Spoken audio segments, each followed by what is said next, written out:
Fantastic. Ladies and gentlemen, boys and girls, do you know what time it is? It has to be 9 a.m. Central, 10 a.m. Eastern, and 3 p.m. UK time because the Living Split Screen morning show is here, locked in, tuned in, and we're getting you guys ready to get that energy shot that only my guy, Pong Steel, and myself, Steel Rain, can bring you on a Saturday morning. In case y'all don't know, I'm going to hit the record button on my side to let you guys know we are here at episode 29 of the Living Split Screen. I have Left 4 Dead, the next version, Back 4 Blood, playing in the background. Got together, me, myself, Pong Steel, Mav, and his magnificent lady, Caitlin. I didn't want to use her real name. I wanted to use Fancy. There we go. Oh, you want to use your alternate? Yeah, I was in between the two. I was like, no, I want to say Fancy, no, I want to say Caitlin. But everybody knows her either way. So, but we had a good time with it, man. I know I told y'all, I've been telling y'all the last couple of weeks that I wasn't really looking forward to it, but at least when you get together in a group and jump into Back 4 Blood, it's a good time, man. And it also offers you enough variety to keep things interesting. I found myself really loving the melee combat, using the axe, really taking people out. It felt like it was beneficial because I was the main one using it, but it was just like I was able to clear out a lot of the enemies while people were, basically backing me up, shooting them, and everything too. So it ended up being really convenient, man.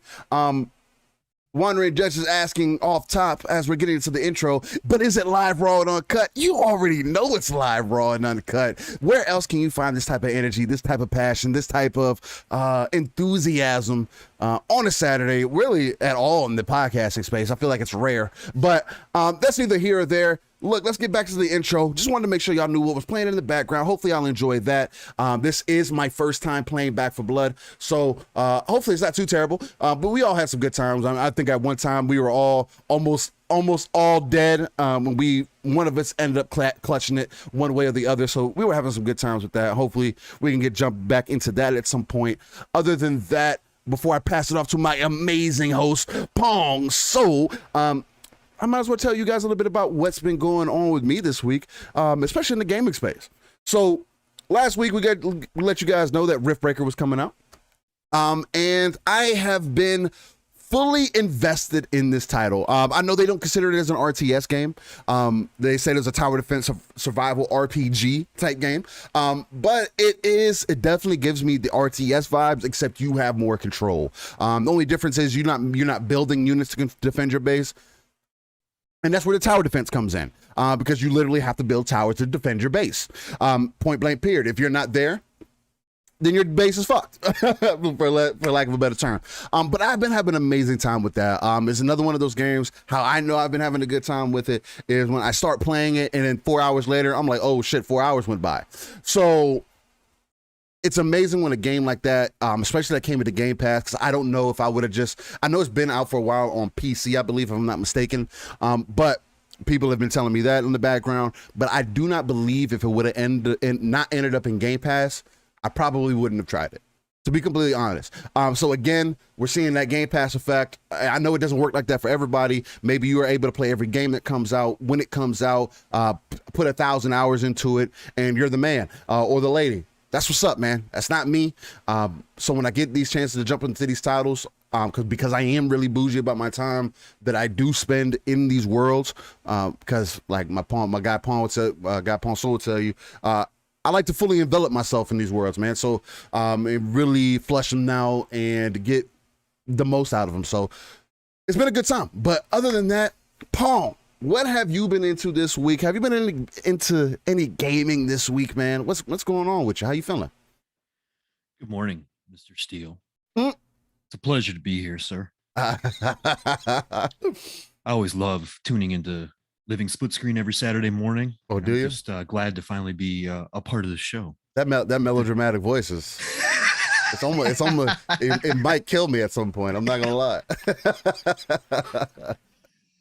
Everybody, happy Saturday. Welcome back to Living SplitScreen, episode 29. That is right. Look, yeah, it has been kind of a busy week. I haven't hopped into as much as I thought I would be this week. However, of course, I have done some gaming.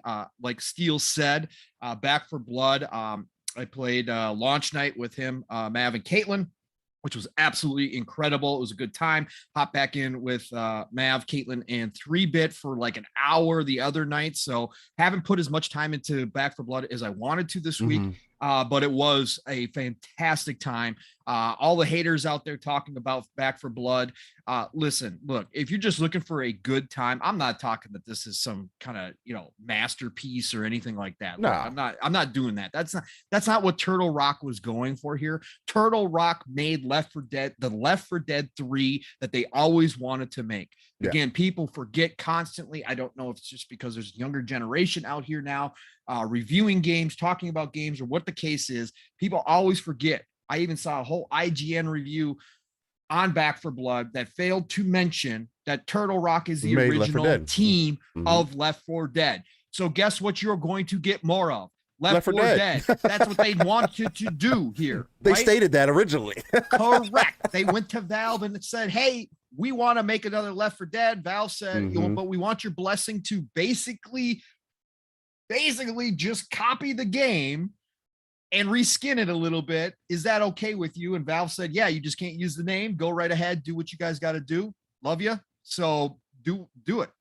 And so they did it. And that's what this game is. It is an updated version of Left 4 Dead, but Back for Blood with those updates definitely has a unique feel. There is more to it. The card system, as you dive into at first, the card system can seem overwhelming. At first, the card system can be like, oh, is this just kind of just a throw-in thing? Like they just said, hey, we got to do something else. No, it's not. It is actually deep. It is actually does change how the game plays a lot. Adds a lot of depth to it, along with the weapons. Again, some people are complaining there's not a lot of weapons in it. Guess what? I don't necessarily need a ton of different weapons. The attachments are enough. Finding new ones throughout the map and trying to decide if you're all going to be assault rifle and running out of ammo all the time, or if you guys are going to, run different weapons so you're not running out of ammo. All that strategy is there. This is a great game, especially with friends. Yes, we can say that about a lot of different games. Friends always change the experience. Steel has personally said already that he would not play this solo. This is a game I would run solo. Just because I enjoy it so much as far as just the action goes and all that kind of stuff. But they do have to fix that. The solo, you do not gain any experience. Steel and I brought this up last week. You don't gain any experience that is real. They are talking about fixing it. They understand it's a problem. There's been enough of an outcry. The devs are listening. So I would play this solo, but with friends, it is a phenomenal experience. It is fun, pure, just fun. Again, we forget about that sometimes. We get to these technical aspects of games and breaking them down and analyzing them through and through and talking about if it's deserving of this or what all that stuff gets thrown out of the window if you're just going to sit down and have fun with the game. And this game is just fun and it's hectic. It definitely keeps you on your toes. You cannot get separated, which is a cool part of this game.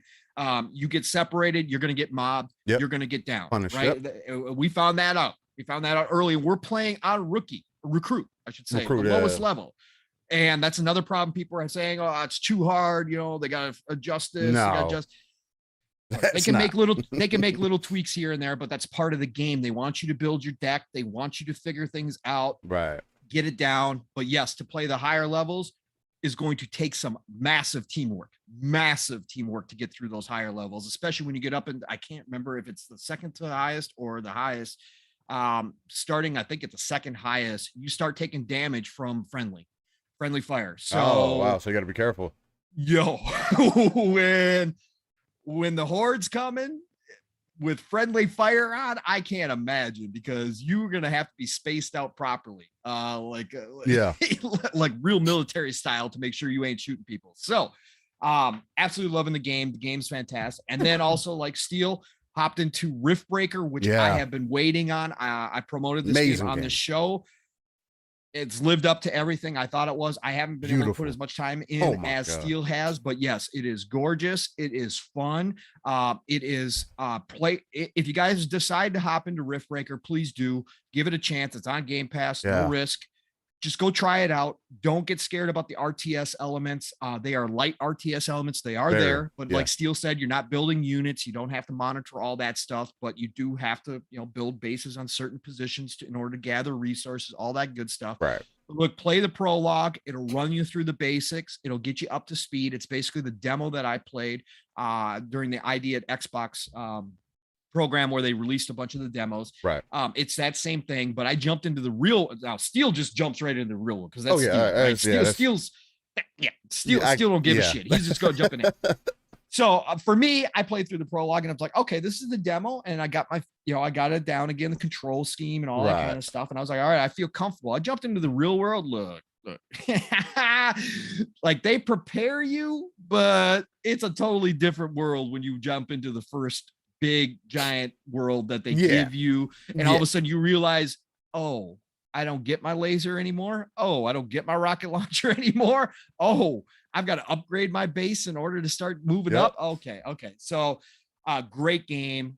This is a fantastic overall, just a total package, right? The graphics are gorgeous. If you guys don't know, they're using FSR. They're using a bunch of different things from the current gen that allows them to make this game even better. They've got real-time shadows. Looks fantastic at nighttime with the light and stuff. So there's a lot of good stuff to this game that I think people should just check out, see if it's your style. If it ain't your style, no risk.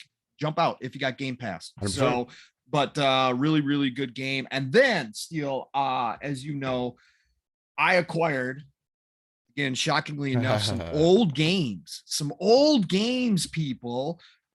So you know what? I went back and I actually wound up picking up Lollipop Chainsaw from Suda 51, Grasshopper, for people who don't remember. Grasshopper at one point during the 360 era was the hot stuff, right? They were the hot stuff, and Lollipop Chainsaw is their peak. Now Steel can't go back and play 30 frames. I understand. Totally understand. But yeah, I hopped back into Lollipop Chainsaw, and it just brought back smiles again on the 360. Fired up the 360. Look, for you out there who had a 360 and now have a series and had an Xbox One and now have a series console, firing up that 360, I think that thing's actually louder than the PS4, which is saying a lot. But man, that's something to get used to again. I was like, I kept turning up the sound. I'm like, I could still hear the 360. I don't remember it being this bad. I was like, wow. So, but it's always fun to go back and for me and play old games. And there are, like I was telling Steel behind the scenes, the Xbox 360, PS3 era, there are just certain games that will never be made again. That it was the time, right? It was just the time where maybe we'll see some stuff like that. And I think we are from the indie scene a little bit, but it was just a unique time when big time publishers and devs were making crazy, unique games, like just wacky, wild stuff. And like I said, Grasshopper at their peak, man, they were making some, No More Heroes and that kind of stuff. But Lollipop Chainsaw was at its peak, and it's something that we won't see again. So to be able to go back and play it just brought me smiles. I also picked up Lord of the Rings Battle for Middle Earth 2, which is a hardcore RTS, one of the best ever put out on console. Just from control scheme, like it translated perfectly once you get used to it. Great game. Me and my kiddo used to play back in the day. I had him in RTSs at a young age. He learned about strategy, learned about, again, for those of you out there that have younger kids, get your kids into RTSs, man. It teaches them a whole new world because they have to learn to manage things. It's a thinking game, right? Yeah. And it's different from what they normally will play. And depending on your kid and all that kind of stuff, obviously some kids don't have the patience for it. But if you get them an RTS that they enjoy, they can learn so much from that, just brain wise. It really is awesome. And I had him playing Lord of the Rings because he was a huge Lord of the Rings fan. Had him playing Battle for Middle Earth too, early on. And so to go back and pop that in again, man, just more smiles, smiles. I love it. So that's been my week. But you know what, Steel chat, you guys are looking phenomenal out there. So many great people already showing up here. Look, real quick business stuff. Shout out again to Wandering Dutch, who was in our chat. Midweek Mix-Up Collective, that Living SplitScreen is a part of. Yes. Look, these guys over there are all phenomenal. Go follow Wandering Dutch. Go follow Midweek Mix-Up. Get all the links to everybody in there.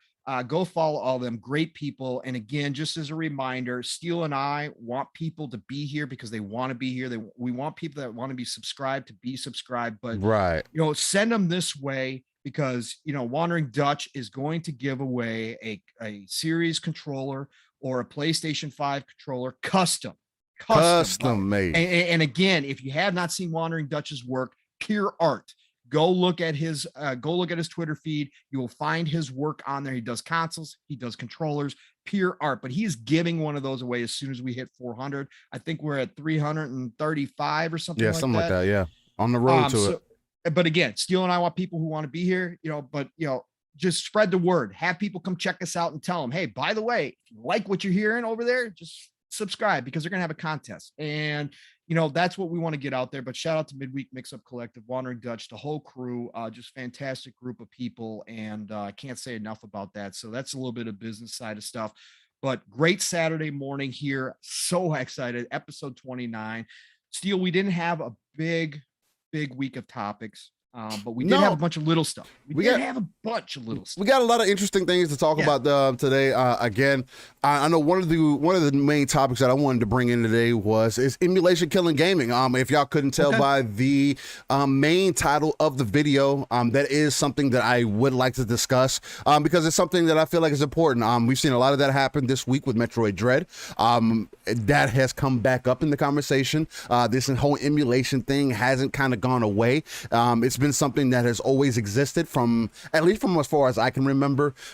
Growing up, my godfather would set up the computer and everything for me downstairs, and he had all kinds of games emulated. Anything that was running on Nintendo 64, SNES, and Super Nintendo, all of those games that I probably didn't get a chance to really play at the time because I was either too young or, I honestly, I came up with right on the tail end of Sega Genesis, and then I essentially grew up with a PlayStation 1. So it's like there's a lot of games in between that, yes, I've had those consoles, but I've also may have not touched some of those. So emulation has been a big thing for me, though I am of two minds about it. But there is a central point with it. So I definitely think that's going to be an interesting conversation to have. I think that you'll have some extra interesting points to bring into that also, Pong, and especially with this whole Metroid Dread thing going on. We've seen some gameplay from the day before, them teasing. So we're definitely going to talk about that. The Division looks like Clone, but it's a zombie game. And it looks like it has the potential to be quite amazing. It looks really good, man. So I'm excited for that. Other than that, the Halo competitive scene that has been kind of unlocked also. There has been some conversation behind that. And so I definitely wanted to touch on that a little bit. And then the conversation of, is whatever game worth your money? Again, kind of just touching back on Metroid Dread. People were comparing Metroid to God of War. And I kind of wanted to talk about that a little bit because I was talking to my wife a bit about it a few times this week, or mainly last night, and I came to the conclusion: how are you going to compare two different types of games? Right. But that's neither here or there. We'll talk about it. That's what we're here for. Again, I just want you guys to be in here, locked in, tuned in. Hopefully you're excited. Hopefully you're energized and ready to get this boost that you need to get that Saturday morning started for you. We have at least, well, hopefully at max 3 hours worth of content. There's a lot of other interesting things happening today. We got the DC fandom going on. We're supposed to hear some news about Gotham Knights and some of the other Suicide Squad, also some of the other DC product IPs that may be doing some magic over here in the next year or so. But other than that, man, let's just get to it. Again, wanting to shout out to the chat. Y'all have been amazing. Y'all come here week by week, and man, I can't thank y'all enough. So just to shout y'all out real quick before we get into the upcoming games as we normally do. Gotta shout out Spooky Sprocket, Juzilla Music, Doom Reaper, OCD Gamer, Maisuko. Who else we got in here? Z Black Rider, Pixel Slapper, Wandering Dutch. Much love to you again. Again, man, like Pong said earlier, yes, Dutch is doing the giveaway at our 400 subs, but again, we want you to be here if you love what we bring here.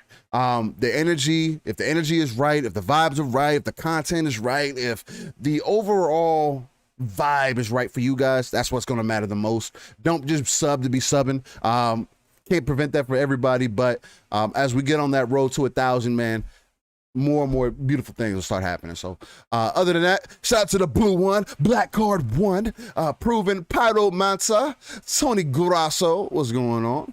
Who else? We got Michael Ford is in the house. Phasma, what up?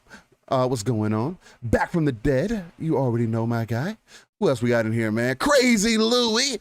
Hey, man, if there's one guy, who loves him some LSS, I don't know if he just gets up and just thinks about it as soon as he wakes up. Living SplitScreen, boys, I'm here. But I appreciate Crazy the love. Louie on Xbox Ultimate last You did. night, man. It was He a good has show. earned that name. The man is awesome. Go check him out. Go check his stuff out. And Sour Blow Gaming. Great couple dudes. They do the podcast in Spanish as well. Yes, for because Spanish he's from people the out there. Dominican Republic. So again, more diversity in this community, but he is just a complete ball of energy like Steel and I. Like he Facts. is legit living energy. So go check him out. Great stuff. Shout out to Louis for all the support and love. Crazy Louie is an amazing guy. Crazy Louie Gaming, in case you guys don't know, check him out YouTube. Yep. Also on Twitter. With that being said, Fat Boy Horror, what's going on, my guy? Matt Barnes, what's popping?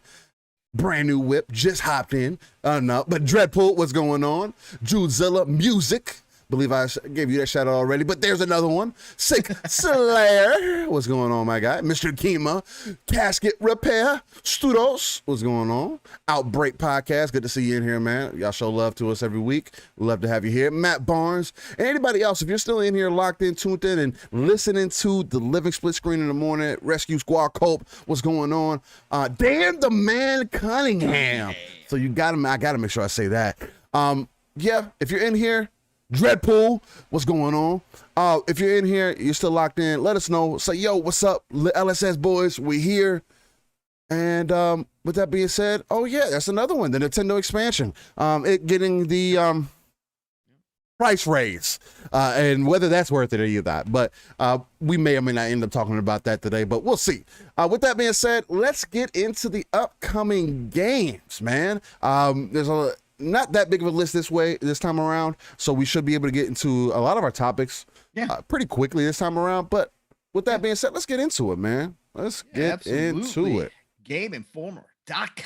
And I'm also going to be touching on the Xbox Wire, but this week I will skip all the games that are not in Game Pass instead of trying to tell you that all of a sudden Game Pass has 25 games coming into it this week. Okay. So this week I will make sure to only highlight the Game Pass ones. But you know what? Like Steele said, it's a smaller week. There is some actually a couple of good indie titles in here for sure. But one potentially big one for a group of people who really love the series too. So again, we just have constant stuff coming nonstop. So big, small, or otherwise, that is where we're at. So Golden Age of gaming is here, people. That is 100% for sure. So this week, starting on PC on October the 18th, we've got Nuclear Blaze. And that looks like an action game by Deep Night Games. So it looks kind of like a side scroller Metroidvania style, a little bit. Like extinguish raging infernos while uncovering the mystery behind a secret military base. So there you go, PC people. Inscription also on PC, October the 19th. A strategy title by Daniel Mullins Games and published by Devolver Digital. The minute you say Devolver Digital, you got my attention. Yeah, you got to be So interested. Yeah. so I don't know what this game is, but you say strategy and you say Devolver Digital. Look, that's cool. I hope it comes to console at some point so I can experience it. But it is on PC right now. So Inscription, go check that out. And then we've got Into the Pit. Now, this one here is coming on October 19th. This was at the last indie show I want, or was it the last? Was it E3? Was it E3 with their Game Into Pass the thing? Pit. I think it was E3. I think it was E3. I think it was E3 as well. Into the Pit, old school, first person, Doom style game, dual wielding magic stuff with your hands. Looks really good. This one is by Null Pointer Games and coming out of Humble Games as a publisher. This is part of that Humble bundle that they announced as coming to Game Pass. That bundle of Humble games that is coming there. Say that a bunch of times. Holy cow! But anyways, fast-paced Doom style, dual wielding magic kind of style. So go check this out. Old school, more old school graphics, but looks interesting. So go check this out for sure. Into the Pit is coming out, and that is coming to Xbox Series consoles, Xbox One, and PC. So that is an Xbox console exclusive for the time being. Then we've got Corpse Party coming out for Xbox Series, PlayStation 4, Xbox One, Switch, and PC. There is no listing for PlayStation 5. So, but this is by Xseed Games, which played a lot of Xseed games in my lifetime. Definitely the Eastern flavor. Corpse Party has been around. And this is getting brought back up again, kind of modernized. Mm-hmm. So Corpse Party is a cool little adventure RPG style game. It's like a scary, elementary school game. So, but it's like, but it's definitely on that old school kind of JRPG style, but more action, obviously. But again, go check that out. I may actually eventually pick that up. So I did like Corpse Party when I played it back in the day. Grotto for PC coming out October 20th. This is another adventure game by Brainwash Gang. Love the name. Published by Digerati. Digerati, I would say, probably because it's digital. So I would say Digerati. PlayStation 5, Xbox Series, PlayStation 4, Xbox One, Switch, and PC. So everything except for Stadia and Luna. So go check this out. Grotto is, hey, it looks kind of cool, actually. I like the colors that they're using there. It's got a comic book feel to the title screen there. So, hey, I kind of like it.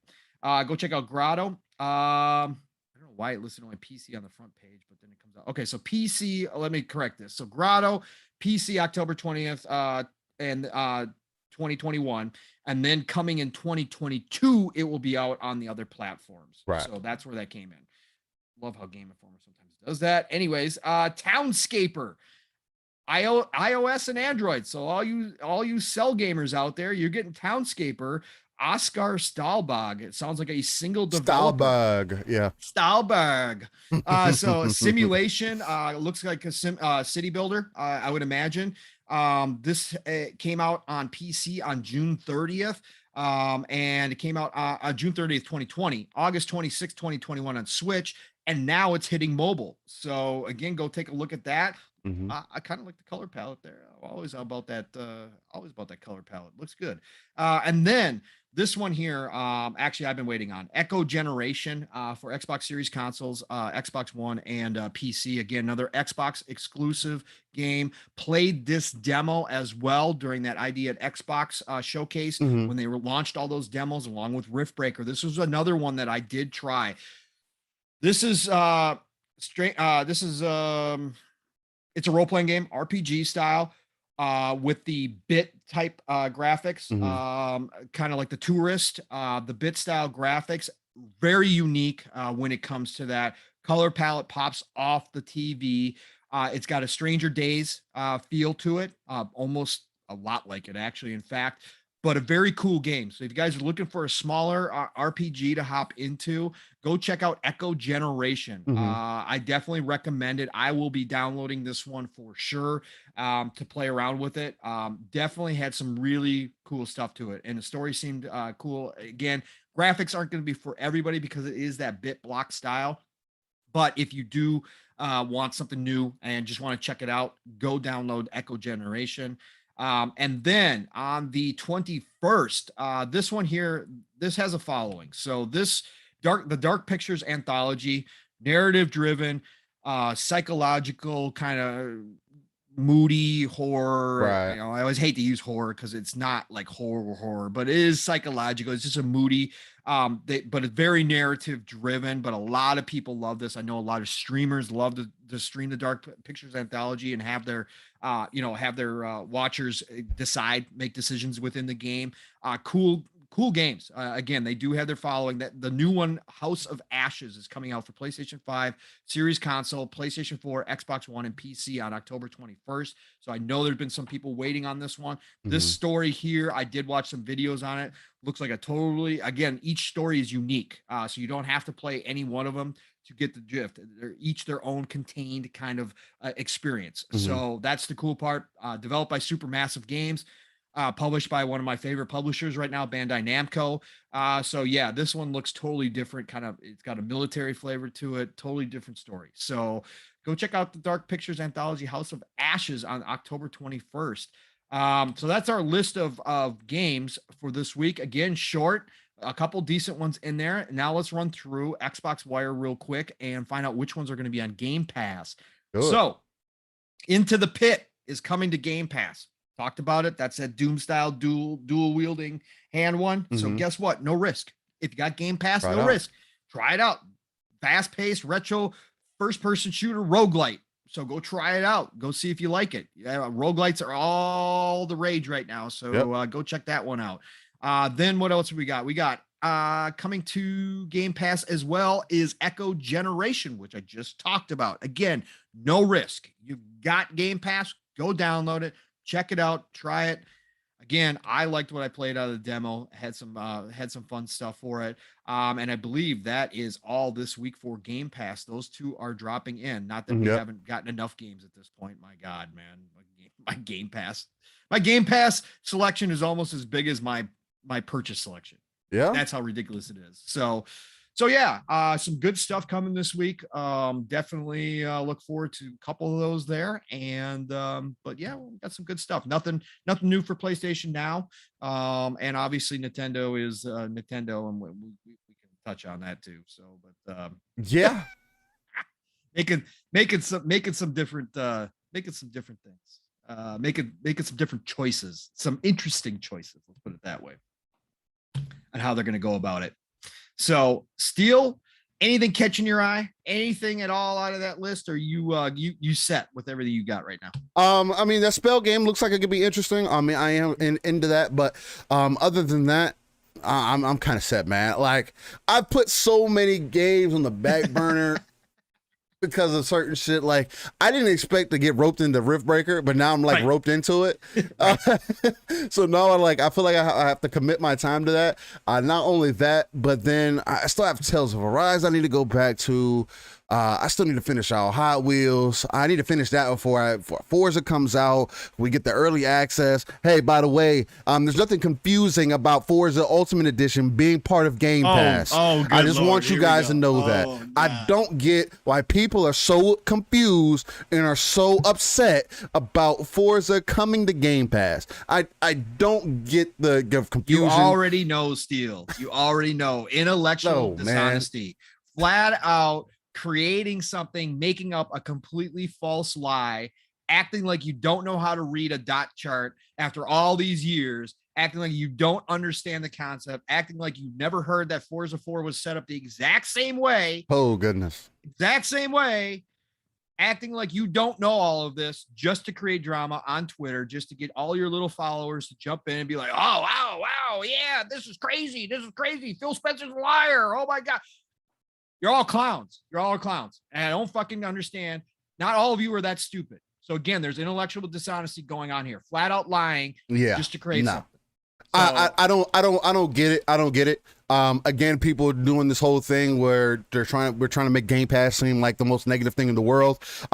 Make it seem like it's just the bargain bin, which I don't understand. Or making it seem like it's somehow impacting Forza in a negative way, or Turn 10 or Playground Games in a negative way, that the fact that they have the Ultimate Edition in Game Pass. No, that's just a perk of you being in Game Pass. Like, you have Game Pass Ultimate, guess what? You're going to get the Ultimate Edition of Forza, and you get to play early, and you get all the DLC. It's just a perk of being part of it's a first-party game.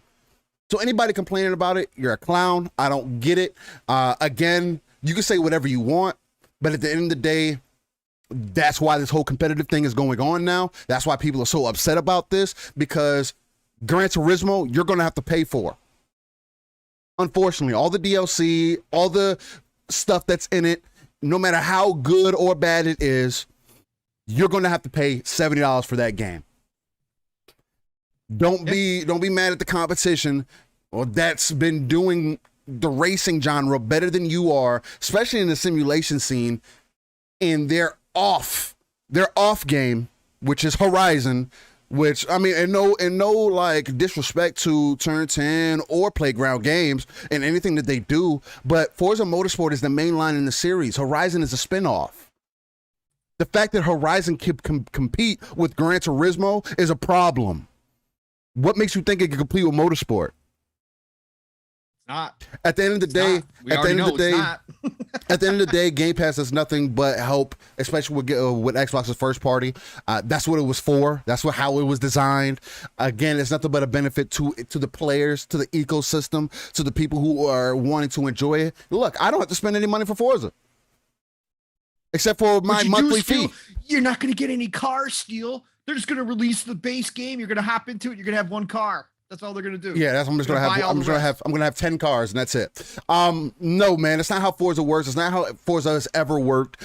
Yes, they do put cars and car packs and everything else, but I can tell you right now, there's never been a Forza game that I've ever played where I felt like I didn't have enough cars. The extra cars are great. There are some cars that sometimes, like what they do with Porsche, because for whatever reason they can't get the Porsche license all the time because Porsche is bougie. So all the Porsche cars come in later usually. So, I mean, I'm not going to be mad about that. It's licensing at the end of the day. They can't. You still have to pay them money to. They test all these cars. They do all this, working behind the scenes, and then people just expect for it to work like it's how it's always been, or whatever the case might be, and it's not the case. So, again, concern trolling, not a big topic, but it is something that I wanted to bring up because I see people complaining about it. And again, you can't complain about a service that is supposed to be feeding its own ecosystem, which is what it's doing. I mean, it's a first party IP, man. Like, Steel. The shit. Go get some help. I'll give you my get some help right now. Yeah, get some help. Give it to them now. Look, if you're trying to stop people from having and enjoying what they love, get some help. I am absolutely done with this shit. This shit is again, we don't even swear this much, but I am right now because I'm so mad.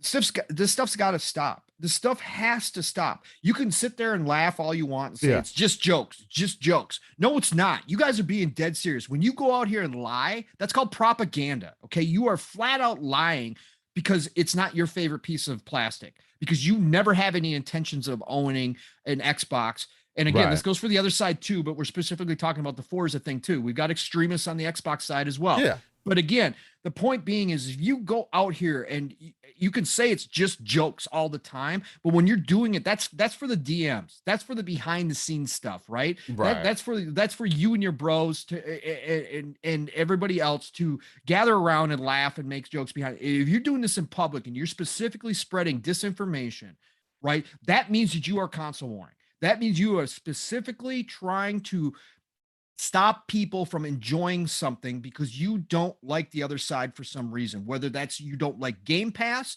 Look, you want to have a serious talk about Game Pass and why you think it's bad for the industry? Let's have that conversation. Let's have that conversation. Yes. Let's sit down and go over some facts and let's talk about real stuff, right? Facts. Otherwise, if you're going to just make up stuff about a game because you know this game is coming out and for some reason you can't just simply sit back as a gamer, which you're supposed to be, and look at something, even if it is on a ecosystem that you are not going to ever play on for your reason, you can have those reasons. You can make that decision. That's on you. I'm fine with that. But you can't sit back and go, damn, that's a damn good looking game. I hope you all enjoy it over on Xbox. If you can't do that, then there's an issue. Go get some help. Right. If you have to come out here and make up stuff and try to say that all of a sudden Game Pass is cheating you out of an experience just because it's Game Pass, that's wrong. You are wrong. You're a clown. You look like a clown. And I know you got all your little boys and girls who come and jump on and they're like, oh yeah, look at that. This is horrible. Yeah. This is great. Yeah. I'm glad you love that attention, but that's not the attention you want. Trust me. That's not going to get you far. Okay? No, Look, there's people. No, there's people that made whole careers on negative energy. We get that, right? But at some point, that negative energy comes back to bite you. At some point, that negative energy catches up with you. I'm just telling you this. Again, you're allowed to do it. Freedom of speech. I will always protect your freedom of speech, but you look like a clown. Knock it off. Go get some help, figure out what's wrong with you that you have to downplay things or take away people's enjoyment of things because it's not something you are personally going to enjoy. That's wrong. Yeah. Okay. And again, we've done this so many times. We've done this rant so many times, and it seems like once a month or more that this stuff comes up constantly because of this community. And this community is bigger and better than that. And I give them attention. I don't give them my energy. I don't go in and squabble with them. I just sit back and go, why? I mute and I move on because I can't even handle it that it's even popping up in my timeline like this. But again, there's been other people in this community. Shout out to Fuzzy who did a Spaces on it, Fuzzy Belvedere from the Shop Podcast, and also has joined Mav's new show FSP. Right. Shout out to him for doing a Spaces on it and trying to clear the air. Did any of the clown shows show up to listen to some actual logic and to figure out why this was happening and what the real story was? No, of course not, because they don't want to hear it. They're intellectually dishonest. They don't want to hear it. They don't want to hear the true story. They just want to run with their narratives. But again, Forza, again, you can talk. There's an article. I don't know if Steele and I will even touch on it today, but there was an article that came out where they talked about how Forza Horizon has changed their thought process. It was a little interesting from Playground. When it comes to Game Pass, if you really want to look at it, we would get a normal Forza. If Game Pass did not exist, we would just get Forza Horizon drop. Yep. Okay. We might get some DLC for some car packs and maybe an expansion here or there. And that's it. Guess what? Playground has had to go back to the drawing board and figure out how they're going to keep people engaged because of Game Pass, which means we get more content on a consistent basis than we would without Game Pass because they want to keep people interested in the game. Which has been new players coming in. Which has been the problem with Forza this entire time. Yes, the game is great. It does everything right, but it cannot keep people invested time-wise. And I'm not just talking about the hardcore like myself or other people who are thoroughly invested into Forza overall. I'm talking about everybody else inside of that who involves themselves with Game Pass, right? So, like you're saying, Pong, I mean, they had to go back. And that does nothing but benefit us in the long run. Now you have a reason to jump back in. Now you have a reason to go in there and make some cars and have a good time with some buddies. And now you have a reason to do some more races. Now you have a reason to maybe potentially, a lot of people don't finish the story mode in Forza. I know I had it on 4 this time. And now we got the custom creation mode, right? Yeah. Why do we get the custom creation mode? Because they want the community involved creating games, just like they do with Forge on Halo, just like we're seeing Battlefield do. They want people engaged consistently. So we got a whole new mode where you're allowed to create what you want to and share it with the community because of things like Game Pass. That's what they want nowadays. Yeah. So, and my main reason for bringing this whole thing up, at least it's starting at the start of the show, really, is because people have turned this whole thing into you're broke if you're investing in Game Pass. You're broke if you can't pay full price for games. Oh, you're part of the problem. Game Pass is the issue with the ecosystem. That's why gaming is going down the drain. And it's like, no. If it wasn't for things like Game Pass, your single player games that people are now having the argument of, oh, I play my single player games multiple times all the time. They're not just one and dones. Sorry to tell you, I don't care how many times you played your single player game, it's a one and done game. It is what it is at the end of the day. There's no reason to go back to it. You're not gaining anything by going back other than another playthrough. That's the problem. Right. Just because you can go back to it, I can't. And there's tons of majority of other people who do not go back. They don't. And it's like, I don't want to put my example out for everybody, but I can tell you guys, at least from me personally, once I beat a game that first time on the hardest difficulty, I am not going back to it. When I play Halo on Legendary, once I beat the story, I'm not going back to it. Multiplayer from that point forward. Shadow, any single player game that I've ever played, that's why I stopped investing in them. Because yeah, it's a 100-hour time sink, but after my 100 hours, what am I getting? Nothing. That's it. That's the end of the game. I'm never going to play it again. You might, sure. It is what it is. There's nothing wrong with that. I'll never argue with somebody, oh, single player games are pointless. They're not.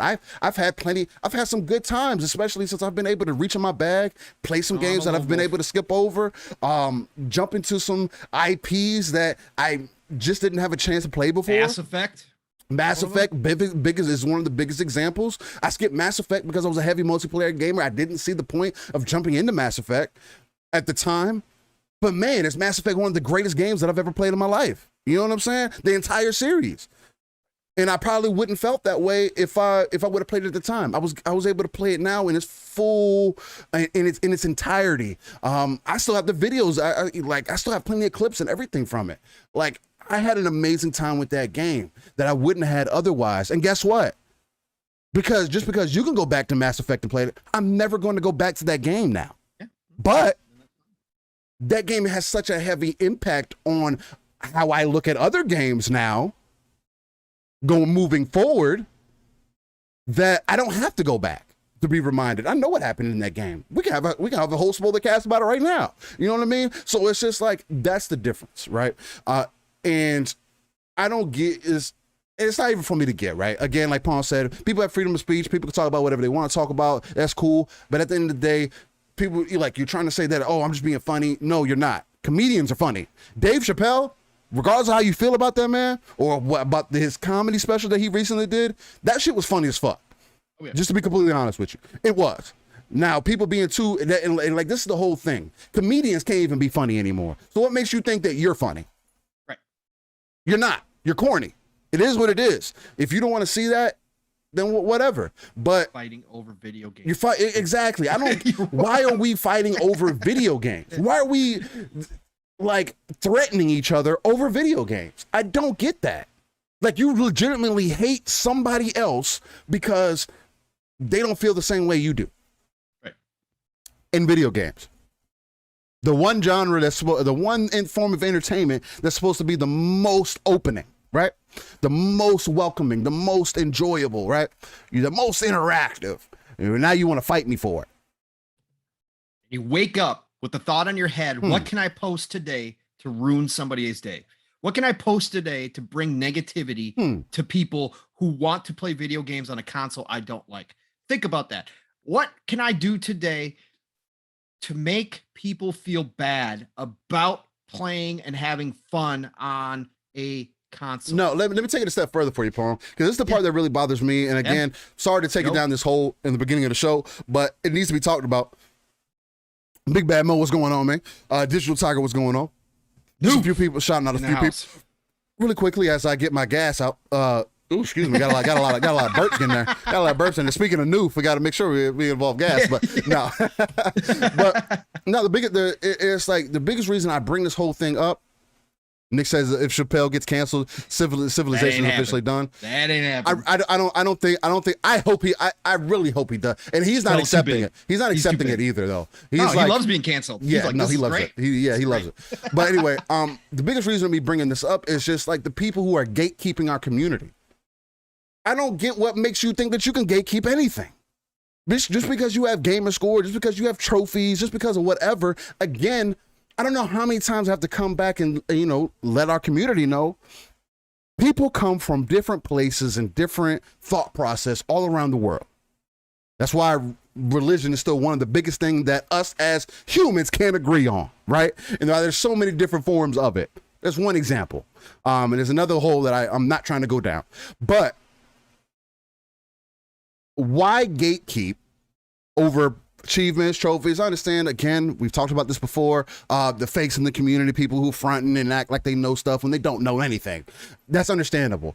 But like I've used the example before, if you weren't a multiplayer gamer, before I stepped into the community, I felt like you were a casual. If you played single player games, no matter how many times you played those single player games, those solo experiences were casual experiences because you only play them that one time. You're not playing at a competitive level. That was hardcore for me. But you're taking gaming. If you took gaming seriously enough to the point where you're hopping online to play other people, you were a hardcore gamer. Now, do I still feel that way now? Not so much. But when the argument comes up, it's like, me and my buddies used to talk about PlayStation people all the time just because that's all they had was single player games. And then the one multiplayer game that they had that was actually good, Factions, on the first Last of Us, they lied to y'all, said it was going to come out with the next game, and it never has come out. 2 years later and still hasn't come out. So this stigma between the two, that's why Xbox has always been so much more of an influential part of my life. It's just because of the multiplayer scene. But I'm not going to gatekeep somebody and say, oh, you're not a gamer because you play single player games. Oh, you're not a gamer because you're not playing other players. I don't care. It just gets into that conversation. It's a conversation that we can have at this point, which many people have had.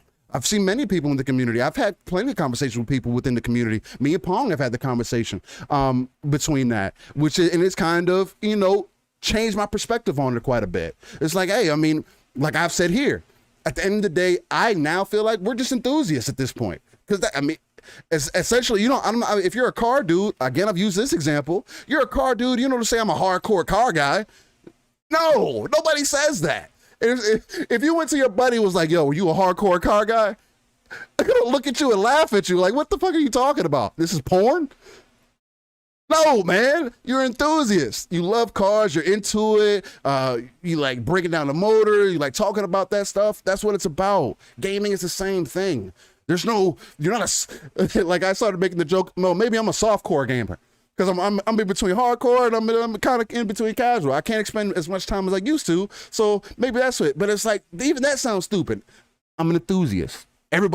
All these people that are in the community, you're in our YouTube, you're listening to all these podcasts, you're thoroughly invested.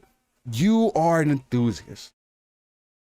And I want to get away from this whole terminology of what a hardcore gamer and casual gamers are, because it doesn't do anything for anybody.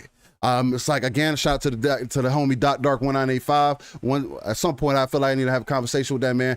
But like he said, there's no true definition of a hardcore gamer. You don't go into sports and be like, man, he's a hardcore athlete. No, there's so many more examples that we don't use for anything else, but we use it in gaming, and it's okay. I want Living SplitScreen to be a place that starts by saying, or that lives behind the kind of saying that, hey, we don't care what you are. If you're an enthusiast, if you're into it, if you're into the whole gaming industry itself, if you're into gaming itself, let's have a conversation. Let's talk. Let's talk about what's going on in the industry. Let's talk about all these different games. Let's talk about where you might have came from 30 years ago, playing on the NES, playing with 6-bit, 8-bit characters and whatnot. And now where we are with the graphics, how they look today. Let's have that conversation.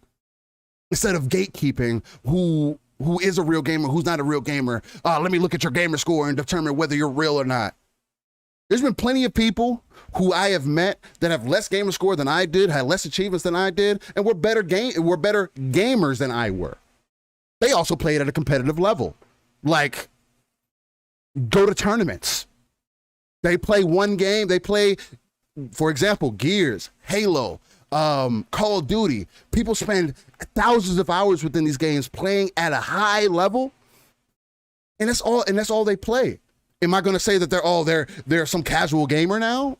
No, I can't, because they're better than me. They're better than me at the games. You know what I'm saying? And I'm not trying to say that I'm the benchmark for any of these things, by no means. But there's always going to be somebody, just like anything else, who's better than you, knows more than you, can do more than you, and has kind of more involved than you are. Just look at it from the outside. Like I say, take that RTS perspective, pull yourself out, look at the resources that you might have around your base, and let's see what kind of upgrades that can be made within our industry, right? I like to make the references with gaming, because I feel like it clicks with people more. That's why I use that whole RTS reference, because like you always say, Pong, you have to pull yourself back and give yourself that overview camera so that you can actually understand what the hell is going on with our community. Noof was saying gaming addict versus a gaming enthusiast. Yes, there are some differences there, but at the same time, there's addiction in anything. You're right. You can be addicted to cars. You can be addicted to weightlifting. You can be addicted to whatever. But it doesn't mean that you have to hate on the next person next to you or treat it like a hate crime for them liking something completely opposite of you. That's kind of my whole point with this, man. Especially like with this whole kind of going into the whole Metroid Dread and God of War kind of conversation, trying to determine what's worth your money versus what's not worth your money. Oh, Metroid isn't on the same graphical level as God of War, so it's not worth $60. What the fuck are we talking about here? Can somebody tell me why, like, that is not how gaming has ever worked. I didn't look at Crash Bandicoot back in the days and be like, man, this isn't that racing game, so Crash Bandicoot isn't it. You know what I mean? Like, I didn't look at Super Smash Brothers on the Nintendo Switch and be like, damn, that game isn't Tekken. What? Like, they're two completely different games, play completely different from each other, doing two completely different things. You're comparing a Metroidvania game to a overall RPG game, third person over the shoulder RPG game. This isn't even Metroid Prime. Like, what are we doing? It's all just to create ways to gatekeep, like you were talking about, Steel. It's all always narrative. Again, value is in the eye of the beholder. I can sit here and 100%. Have an absolute 100% factual discussion on why Hades is more valuable than 75% of the AAA stuff we get, right? But that's me. That I can personally have that, because value is always going to be in the eye of the beholder. But the point being is that people create these different, they move goalposts, they create new rules to the discussion, always in an attempt to shut down other people or to devalue other people's opinions or what they're enjoying. They always want to tear down. People will do this. This is the clown show. This is the ridiculous level that we're at now in video gaming. Guess what? I hate to break it to you. Guess what, Circus? This is the way it's going. Guess what? Your favorite platform is headed that way. Yep. If they aren't already doing it, if you're on the other side, it doesn't matter what clown show you're in. Guess what? This is where the industry is heading. So whether you like it or not, this is a business. They are out here to make money. More people, more money. That's how this industry works. And that's where everything is going. And it's going to continue to do that. And you can't stop it. You're not going to be able to stop it. Right. So you can sit out here and try to tear people down, but all you're doing is tearing yourself down. Because again, putting that negative energy constantly into the world is going to come back on you. Yep. It doesn't matter if it's about video games. It doesn't matter if it's about real life stuff. It doesn't matter. You consistently put out negative energy, you are going to get that back. Yeah. And eventually it's going to bite you in the ass. So guess what, people? Knock it off. Stop doing this stuff. We are all better than that. Treat human beings, as Steele and I always talk about, treat human beings the right way. Stop doing this stuff. Yep. We can have some serious discussions if you want to have serious discussions. But this bullshit you guys keep putting out here is not serious. Like you said, it's just jokes. Well, guess what? If it's just jokes, it's not serious. So stop it. Again, have your jokes with your friends. Have your jokes with your little side crews. That's fine. That's cool. We can have little, again, there are shows I like have a good time. You have a good time with it, right? Yeah. But again, to get serious, to put out disinformation, to try to rile people up on purpose over stupid stuff that is absolutely 100% false. Again, all you're doing is gatekeeping. And that's not good for this community. This community needs to grow. We need to bring more people into this community. And when people hop into this community, if the first thing they are seeing is your lies, your disinformation, your jokes out here all the time, and this constant battle that you have, this imaginary war that you have with the other side, guess what? It turns people off to joining this community. Just like a million other things turn the community off. When people see bullying, when people see hate mobs in chat rooms, when people see all this garbage happening, it turns people off from joining our community, when we should be opening the floodgates to have more and more people join this community. Because the more people in here, the more diversity of thought, the more diversity of thinking, the better for the industry as a whole. Yeah. Because again, that's what expands this out. That's why we have what we have right now. And that's why we're going to get even more in the future, is because we have so many people coming in. But we need more people in this community speaking and talking about things in a human way, not in a clown show way. Okay. Yeah. That's what we don't need. Hold up, Pong, because Crazy Lou is bringing up a good point. Saying that because I have seen this before, where David Jaffe was complaining about the difficulty of games, and he's saying that they're pushing him away.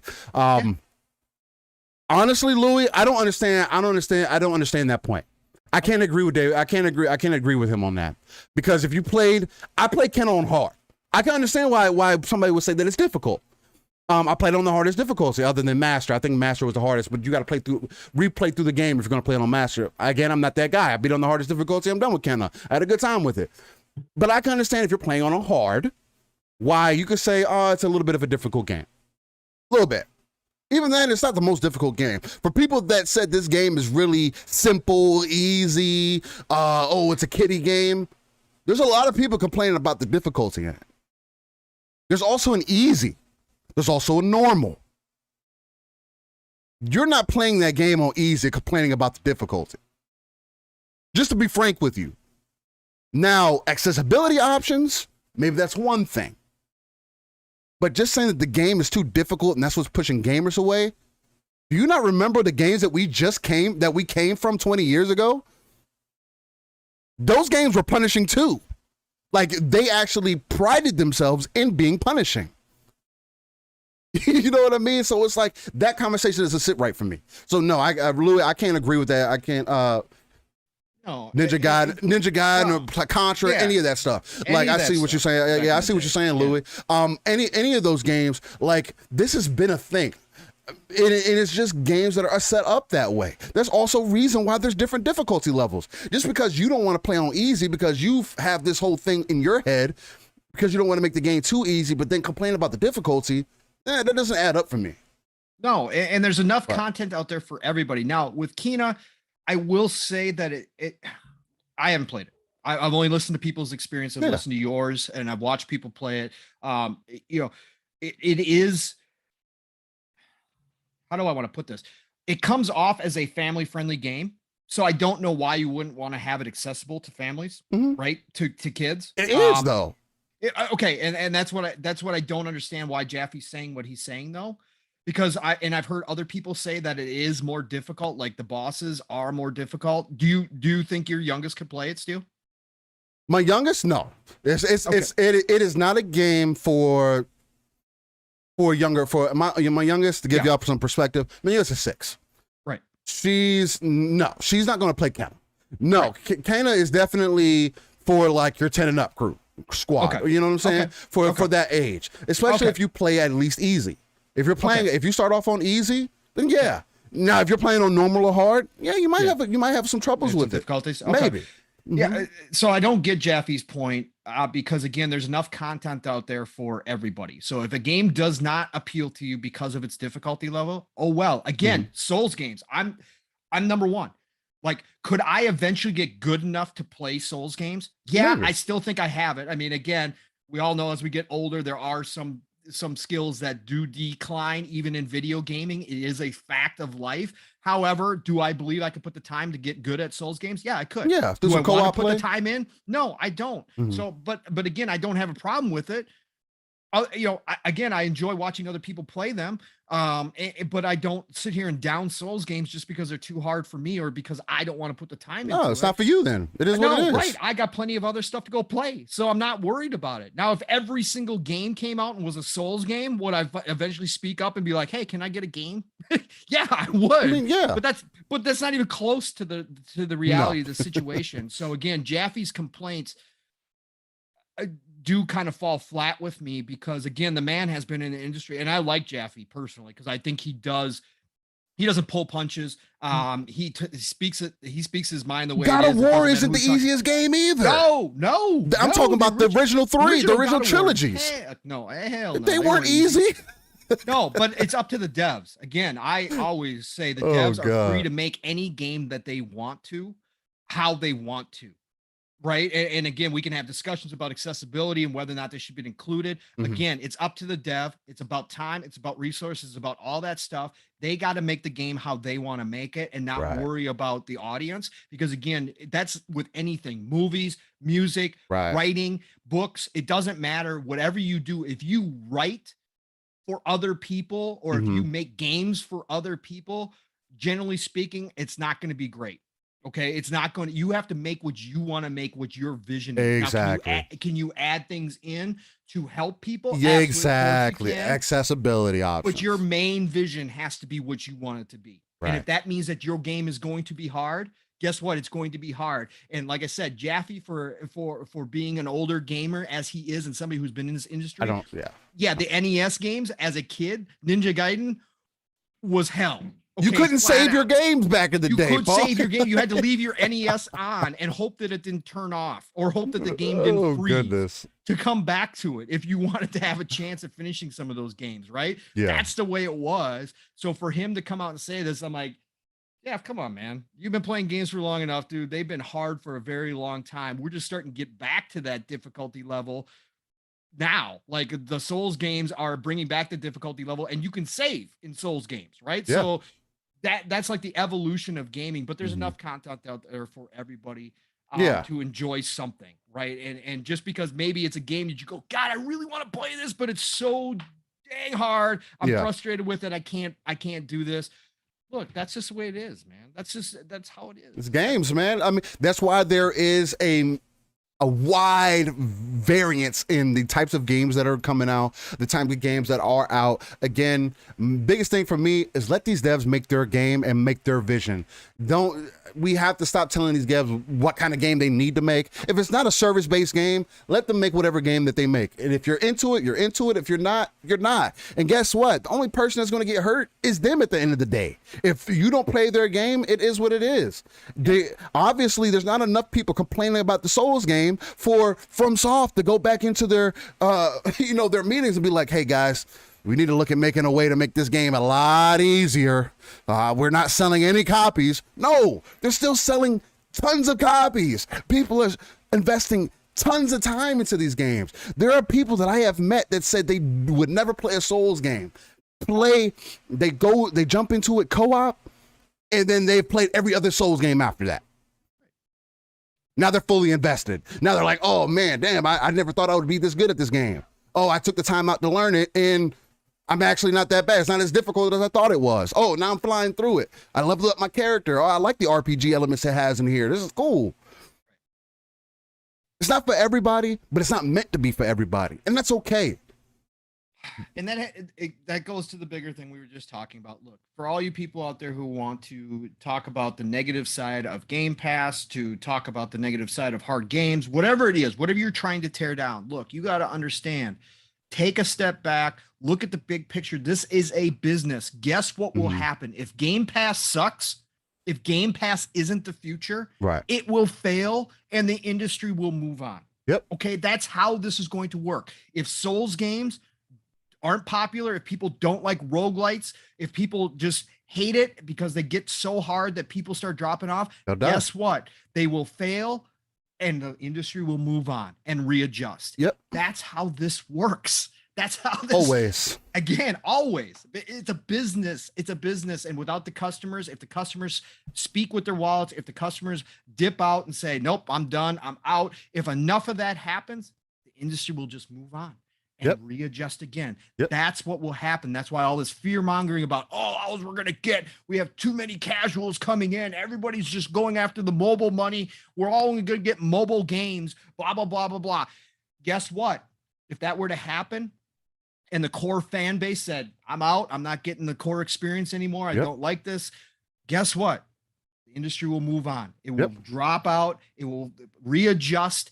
We'll start seeing core games again. That's never going to happen, by the way. But again, that fear mongering is just another way to gatekeep. That fear mongering is just another way to try to cause everybody to get into a tizzy over stupid stuff. Guess what? It's not going to happen. But if it does, industry will just readjust and move on. That's how this works.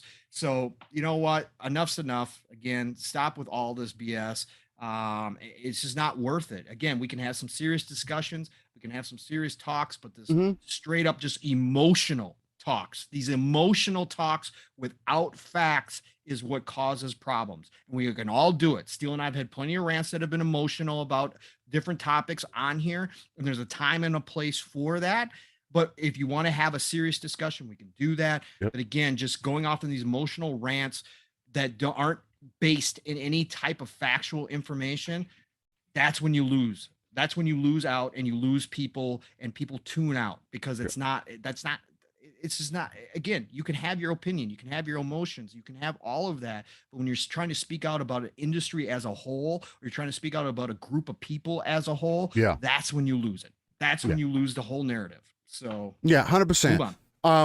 And so just to like progress this conversation forward, because again, it was something that I did want to bring about. It was totally unplanned. No, it was unplanned, but it was still on your mind, on topic, just because it kind of led into that whole is your game worth the money? So we talked about that. So that was a good conversation. But I kind of wanted to lead that now into going into this whole emulation conversation. Yeah, sure. So kind of like I touched on it before, emulation has been a big thing. It's been part of my life since I was younger, man. Whether it be NES games, the Nintendo 64 games, any games that were possible to be emulated, I probably played through emulation. So over the years, the reason I wanted to bring this up, bring this to the table and everything. I mean, not only does it fit within this conversation and everything, but and also with us, getting more involved with the mobile market and having access and things of that nature, being able to emulate games has been a godsend because a lot of those Sonic games from back in the day, now you can just get an emulator for your phone, download the games. You can play Sonic on your phone, no problems, easy. A lot of those older games from back in the day, download it on your phone, easy. You got instant access to play games right there on your phone, or on console. You can get the dev mode on your Xbox and get that unlocked, and then boom, now you can put emulators on your Xbox, and now you can play whatever game that you want to play, right? And so it's kind of come full circle because now Metroid Dread is getting the boot. Per se, as far as emulation is going. Emulation and torrenting and illegally downloading things has always been a thing since we've been downloading, pirating movies, pirating music, pirating whatever. I'll be the first one to say that I'm not 100% behind pirating per se. Now, there are ways to get things that you necessarily do not have to pay for. I would never discuss those things here because, again, I do not necessarily agree with them. In the case of Metroid Dread, I'm going to use this as an example and then kind of go from here. In the case of Metroid Dread, I understand if there's people that are pirating the game that haven't invested in the game.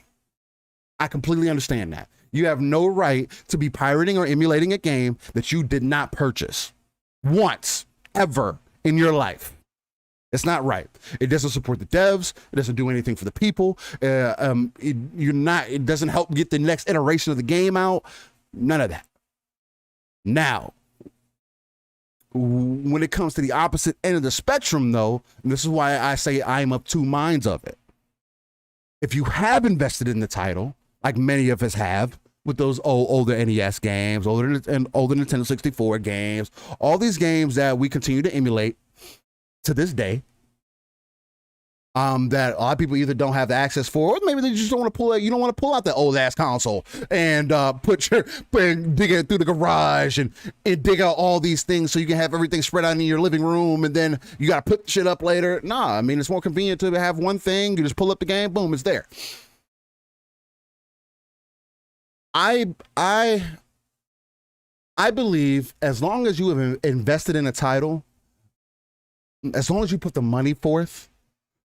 For example, I bought Metroid Dread on Switch. Will I play it on Switch? Probably not.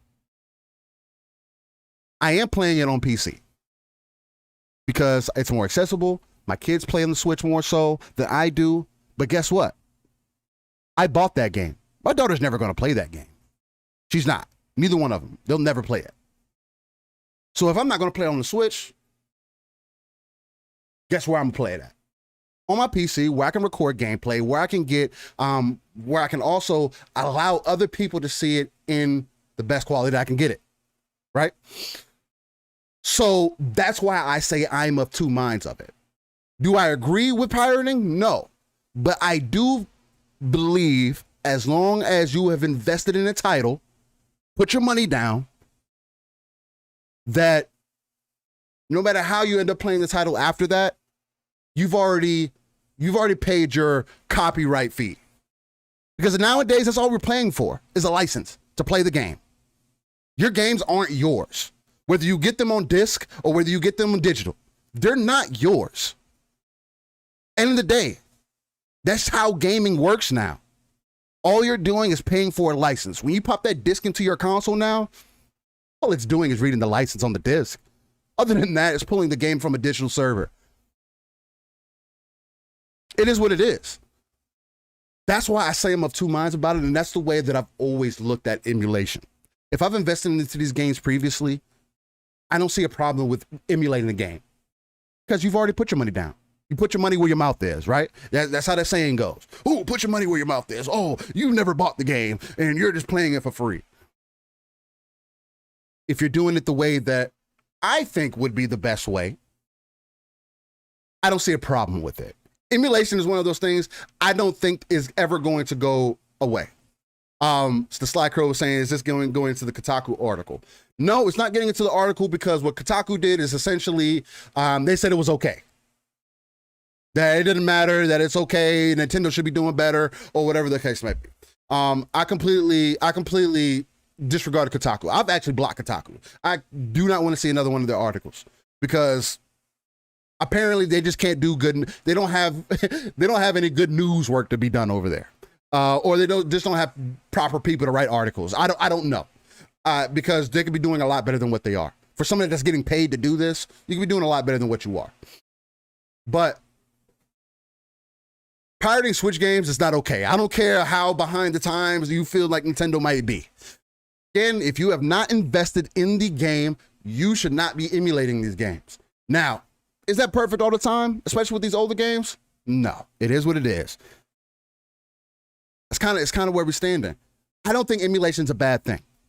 Again, there's a lot of life that can be had with emulation. There's ways that people, I can tell you right now, there's games that I have played through emulation that I probably would never played otherwise. I would have never known about otherwise. My whole childhood was based off of a lot of that. I didn't ask where those games came from. I just knew I had them. And it's one of those things, as long as you're investing in your hobby, as long as you're making sure that, people always argue, oh, you got to make sure the dev gets paid. You put your money down for the game, you make sure the dev got paid. How you play it after that, up to you. That's kind of my thoughts on it. I kind of wanted to get your thoughts on it too, Pong. How do you feel about this whole emulation thing? Again, I'm not saying that pirating is okay. But in the same breath, there are different ways to play games, especially nowadays. And if you've invested into it, puts a kind of a different spin, a different perspective on things. But as far as just like the whole emulation scene overall, is emulation killing gaming? Is people playing the game for free killing the gaming industry, or is it just like anything else with like music, movies, or whatever, where it's just kind of something that we can't necessarily get away from. We just gotta kind of be better about over time and let people know about. How you feeling about it? Um, Obviously, I'm not for piracy, blatantly, right? I'm not for that flat out. I think emulation has a huge part in obviously maintaining the history for all forms of media. Because obviously with the older games that are no longer produced, right, that are no longer made available outside of a secondary market, which has gotten extremely expensive for a lot of the older systems. I think emulation still plays an important part. We see Phil and Xbox putting a emphasis on making sure that they preserve as much of the back catalog as they possibly can. Mm-hmm. Obviously, some of it not possible due to licensing and that kind of stuff. It's important to him, and he's making it very accessible to people. Mm-hmm. But other places aren't, right? Other places are not doing that. We're seeing a lot of places still not protect their history, and in that case, I think emulation is a good thing. I think emulation does allow you the ability to go back. I can't go buy a brand new Dreamcast game right now. No. Sure, I can go in the secondary market and pay $100 for a Dreamcast game, but that might not be possible for me, right? That might not be, and I still want to go back and experience it. So am I hurting Sega? No, I'm not hurting Sega. There's also a considerable argument, which I probably haven't thought about enough to give concrete thoughts on, but there is a certain sect that argue, well, if you go buy from GameStop, devs aren't getting money either. And it's true, right? The used game market, if you go buy a secondary product, it's not getting money. However, they did get their money up front from somebody, right? Yeah. So it was still a sale to them at one point, Yeah. right? So you 100%. buying it is supporting another business, a secondary market business in GameStop or wherever, eBay, it doesn't matter. You're supporting somebody when you buy a used product. So I think that's the differentiation from straight out going and getting a brand new game, pirating it, and never paying anybody a dime, right? 100%. I think that's the main point here. So no, I mean, but I go, again, still, I'm not going to claim innocence because I go back to the Napster, LimeWire days. I mean, again, I was burning CDs. Oh yeah. Are you kidding me? Oh yeah. I was burning CDs left and right, right? Oh, So, yeah. and I didn't think twice about it because sometimes when you do that stuff, especially like music, like when you're picking out, you just don't think about it. You just don't think about it now with Spotify and streaming and all that kind of stuff. It's like, I think whatever. because of that, though, yes, it that's why pushed we us got where we are. It pushed And us, honestly, right. it's not a bad deal. 10, 15 not- bucks a month, unlimited music. No, for customers, it's not a bad deal. Now Yeah. we could talk about whether or not it's hurt the artists. The artists, Potentially. they get paid very, very, very little off of streaming services downloads, unless you are one of the biggest stars out there, right? So again, artists are back to making their money on tours. Obviously, what happened to pandemic crushed a lot of people, all that kind of stuff. So this is a big topic, but overall, piracy is bad. Overall, what Kotaku wrote was awful. They got the backlash they deserve, as they always do. They came out, tried to try to make some kind of half-ass apology or explanation. Come on, man, hey, give me a break. You guys were promoting it. So no, I think it is bad. I think overall, if you've purchased it like you have Steel, then you have the right to play it where you want to play it if you have the availability. I think you've given Nintendo their money. You've bought the license to that game. I think it should be able to be played wherever you want it to if you have the ability to do that. So I think you're on there, right? So I just think that overall, I don't think it's ever going to be the be all end all of any industry. I think industries will adapt to it. And I think it's still always going to be it'll be a percentage. It'll be a definite loss to the industry. I mean, we're not talking about pennies here. We're talking about big money, but I still think it's niche. I still think most people are in the mindset that we are, that they're not comfortable with it, that they understand that it is wrong, that people did work on this, that put time, effort, money. into it to get it made. And I think most of us want to reward those people for it. And again, I think that's probably why, Game Pass is a great thing. Game Pass allows me the ability to pay a monthly fee and I get to try out stuff I would never be able to purchase. 100%. Right. And for me, that's a good thing, but I know that I'm not stealing, even though sometimes it feels like I'm getting the greatest value in the world for my $15 a month. At the end of the day, I still know Microsoft, Xbox is paying those devs. However, the contract is written, those devs are getting money. They agreed to it. It's not something that they did involuntarily. It's not something that was forced on them. They decided to make that business decision. So therefore, at the end of the day, they were happy with it. Right. So I'm cool with that. Right. That's part of it. But yeah, no, I think piracy overall, again, will always be small compared to how many people actually do go buy the games. But I think, it's a topic that obviously needs to come up as we move forward, because the industry itself has changed. Like you said, we no longer own our physical media. We own the license to it. And that has changed. And I think that at the same time, when we see, things like the Steam Deck come out and that kind of stuff, as the Sly Crow brought up, it's going to come right back up.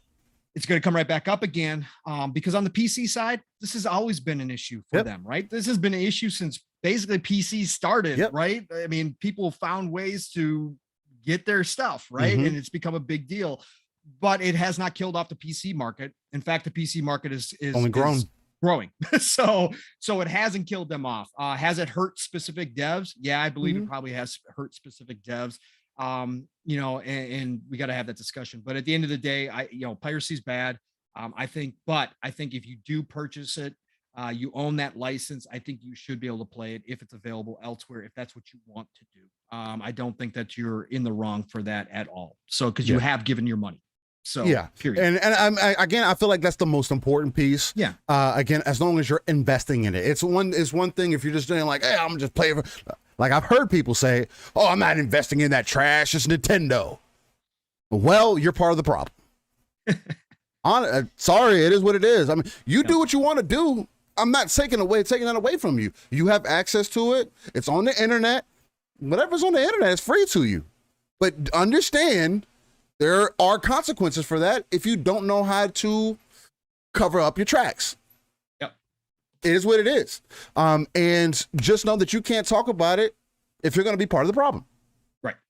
It is what it is. Again, it's not something that's ever going to go away. It's actually just going to become more prevalent now that systems are talking on the same language. Do you think that these PlayStation games and Xbox games aren't going to start being having versions of them on PC because they are talking the same language that can be torrented for free? The only thing that could stop it still eventually is blockchain. If they figure out how to link it and make it work. And I know Sony just actually did acquire a blockchain company. So it'd be interesting to see how that works out. I know it's probably going to be used for their payment processing more so up front, but if they eventually can get blockchain to lock down, games where people don't have access to them without a specific key, that'll be the interesting part. I mean, that's the way it used to be back in the day on PC. Like you couldn't play online or you couldn't play a game. I remember Warcraft was like that for sure, and StarCraft, where you couldn't even play the game if you didn't have a CD key. Right. Correct. I mean, sure, there were ways to get CD keys, right. But and that was the evolution of that, right? And the people figured out how to do that. So I think blockchain is probably the biggest thing coming down the road as far as a security lock that has the potential to really decimate the piracy industry. But then it just goes down that but then it just takes that conversation to where, okay, well, then I'm always going to have to be online for that? Yeah, correct. I mean, you will. Guess what? That's where we're going. Probably. That's where we're going. More than likely. That's exactly what's going to happen. You want to fight this battle? Yeah. Guess what? They're going to fight the battle exactly how the best way to fight it is forcing you to get online, because that's the only real way to catch somebody. Because single player games, that's why so many people torrent single player games, is because you don't have to go online. And if you never go online, you can never be caught. Right.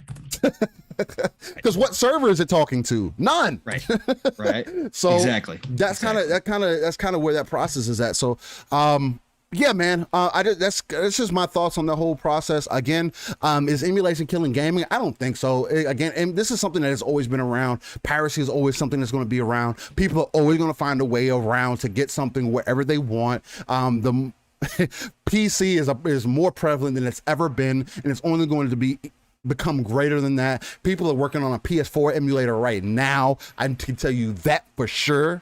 Right.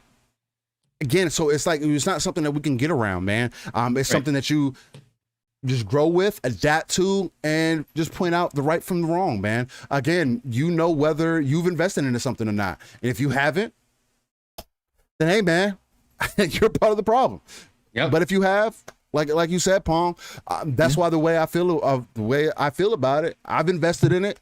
I have the right to play wherever I want to play it. It is what it is.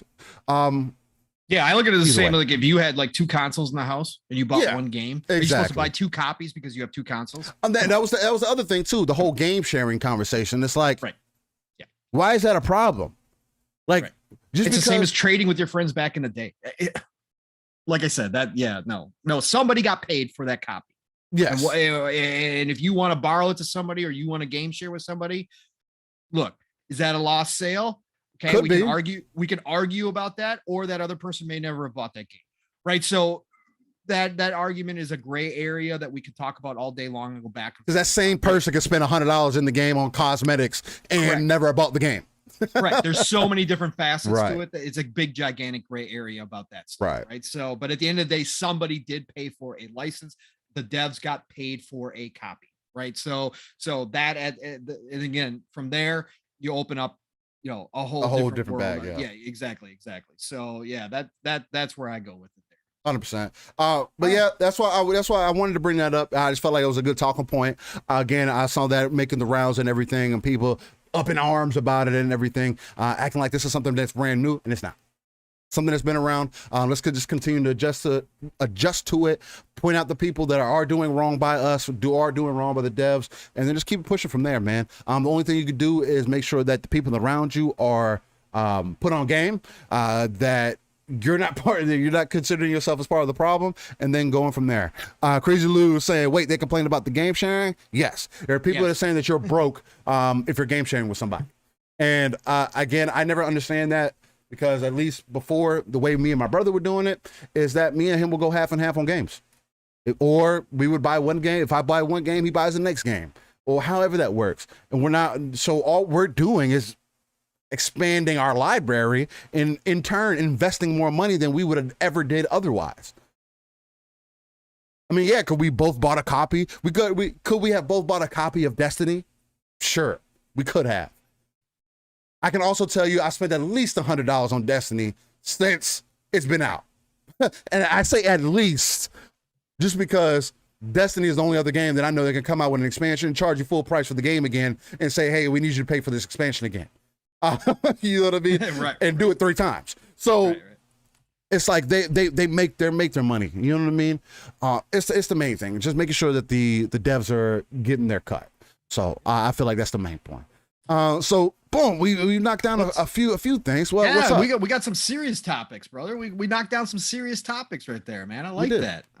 Hey, look, we are here to also celebrate the golden age of gaming still. So you want to get into some fun topics? Should we get into some of the fun ones? Should we rip through? Yeah, you want to get what's some of the fun ones you want to get into, Paul? Can you bring up a trailer in the background for the people? I can bring up a trailer. What trailer do you need me to bring up, man?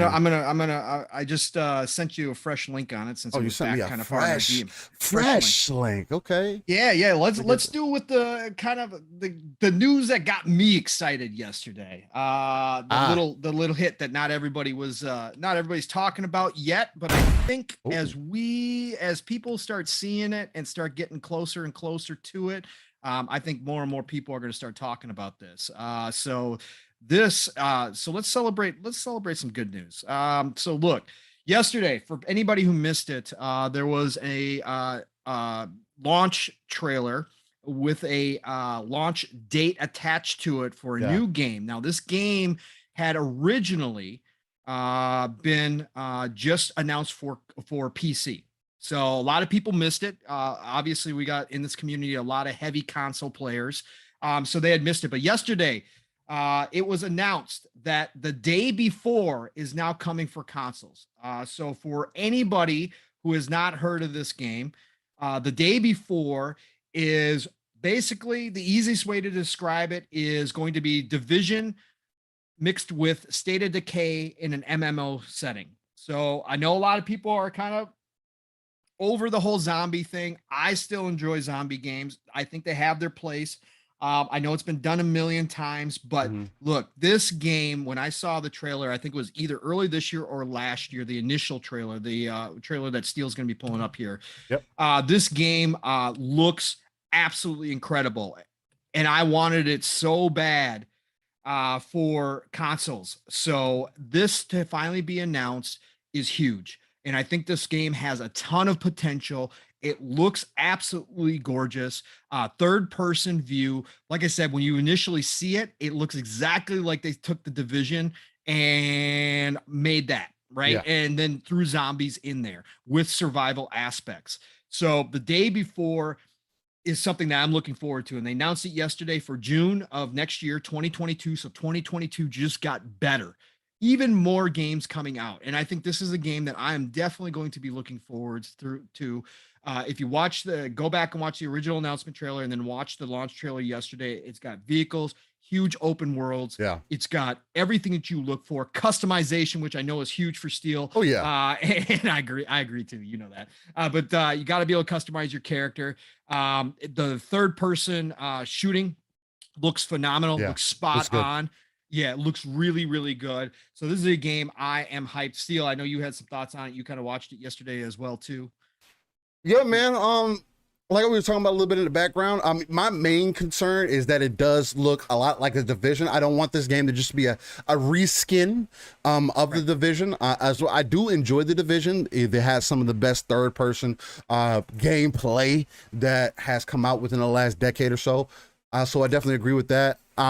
The other main thing for me is the whole zombie aspect. Again, like Sly Crow was saying, it kind of looks like a Division meets Last of Us kind of a thing. Yep. Though I hope that they lean more towards Last of Us a little bit, as far as being able to be a little bit more physical with the environment, as far as like crafting things, things to that nature.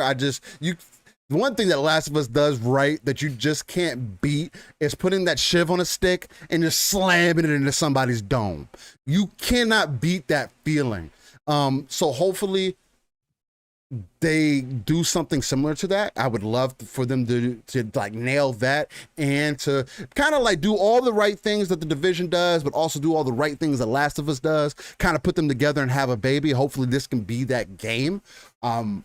That's my main kind of concern, because you're treading on a very fine line there, along with the customization. I saw, it might not show up in this video, but it was a video that I watched yesterday. I believe it was the more recent announcement trailer of where they were walking through the mall and everything, and the guy walks into the store and he opens his treasure chest, or opens the chest or whatever, right. and the next thing you know, he has a Louis V bag on, and you're like, there's Louis Vuitton in here? Like, what's going on? Here's guys fly. And then I think shortly after that, they show you that you get a little house or whatever. Who knows if you might be able to get multiple homes. But it does look like you have some customization as far as the house that you get and everything. So that looks cool. Being able to fully envelop yourself within the world looks like an interesting concept. Again, taking everything The Last of Us did, taking everything the Division did, and kind of mixing them together and giving you more full control. That's what it's looking like. I hope that's what it is, along with giving you that fear factor that, again, The Last of Us did really well. Division, not so much. It was just kind of like run around, shoot them up. Other than the multiplayer, that could be scary at some points, because you get ran up on. That's it. But hopefully they nail all those different aspects, and that's what I'm looking for. That's what I'm looking towards. Is that, because they got the ominous kind of feeling going on. The gameplay looks tight. The third person perspective looks tight. I didn't really see much interaction with the environment other than opening cars and things like that, which reminded me again of very Last of Us, where he's kind of pretending like he's rummaging through things and he's not. which is cool and all. But there's a lot of different perspectives that this game has that interest me, that I definitely want to see where it takes us. Again, I don't know. Just to see where we kind of are evolving over the years, seeing how these different titles are affecting others. The game looks beautiful. Hopefully, I'm not sure if it's using, I don't believe it's using the Snowdrop engine. So Nope. so that's going to be another thing that's going to be interesting to see. How does a game that looks and probably is going to feel like The Division end up playing out? Right, especially with the snow, especially with the environment, especially with so many other things that get put into play. Guess we'll see. So with that said, yeah, that's kind of my feelings on it so far, man. I'm kind of up in the air about it, but I'm feeling good about it because I do lean more towards the third person perspective games, and this looks like it could be one of those, like, me and you get together, traverse the world, survive. It's kind of like what. If there's like a zombie game that I would be willing to play, it'd be something like this, right? This is something I'd jump into, but all right, I'll spend hours in here. Whereas like Back for Blood, it's kind of like, it's like horde mode kind of thing. Whereas this is more survival. Let's get together. We got guns. Let's shoot. Let's go gather material. Let's get fly when we can get fly. Things like that. Keeps it interesting along with the other enemies and all. So I'm interested to see how this ends up playing out, man. Sure. Yeah, no, I mean, I just got high hopes. The developer is fantastic for anybody. That's the name without the A. So just FNtastic. Okay. So that is the developer. But they are talking about that they're going to have PvE, obviously the zombies, but you're also Right. going to have some PvP in there as well. Which would be cool. Yeah. Which will be fantastic. Again, third person, like Steel was talking about, and like I mentioned, I definitely think that this is going to be something that has a lot of potential. Again, with MMOs, that's always the idea, right? That it comes out and it shows off the potential. If it's a true MMO. If it's a true MMO, correct? Yeah. Because if it's a true MMO, it's never, it's never going to be really finished, right? Right. They can keep adjusting and adding to it, Keep building, and listen to the community and where it should go. So I think that this one here, just from what I've watched and seen and read about from the developers, they really do want to make this a complete experience. So you are going to get that action feel of, fighting off zombie hordes with friends or whatever the case may be. You're going to have that tension from not only the zombies, but other people. You are going to have that survival aspect where you do have to go find survival gear and stuff and make sure that you are well stocked in order to, make your trips out into the world. And again, what you're seeing in this initial trailer is a lot of the city. What they showed yesterday also showed off they're going to have a ton of different vehicles. You're going to be able to go travel the countryside. Like, they've got a ton of different environments. This is a fully fleshed out world. Yeah. So you can be out in the wild as well, rolling around and finding different things to do. So I think that, again, when it comes to these types of games, that's what I want to see, is that when I'm watching it and looking at it, then I'm putting myself there going, okay, how big is this game going to be? Right. Where am I going to go? What am I going to be doing, especially in an MMO setting? Is there going to be, a lot of, base building? Is it going to be, Right. hey, I need to team up with a lot of people? Is it going to be faction on faction? What is this all going to entail? And I think this game, for sure, I think from the few interviews that are out there from the dev, it sounds like they do want to make sure that everybody walks into this game and has a total package experience up front. This is not something they want to come out and piece together. So, but we'll see how that all comes, right? Again, I don't know what else this dev has really done. And for them to go from just being PC only to consoles, that's a big step, right? That is a big step for anybody. What play is going to look like, all that stuff that comes into it when they make a move like that. I'm just excited they decided to do this at the end of the day, because obviously MMOs need a gigantic base of people to play. Yes. So to stay alive. And so that was a great move on their part. And I was excited to see it as a console only player that we're going to have a chance. So June 2022. Look, 2022 already was looking massive. It was supposed to be dead, Pong. 2022 was supposed to be dead, Pong. No.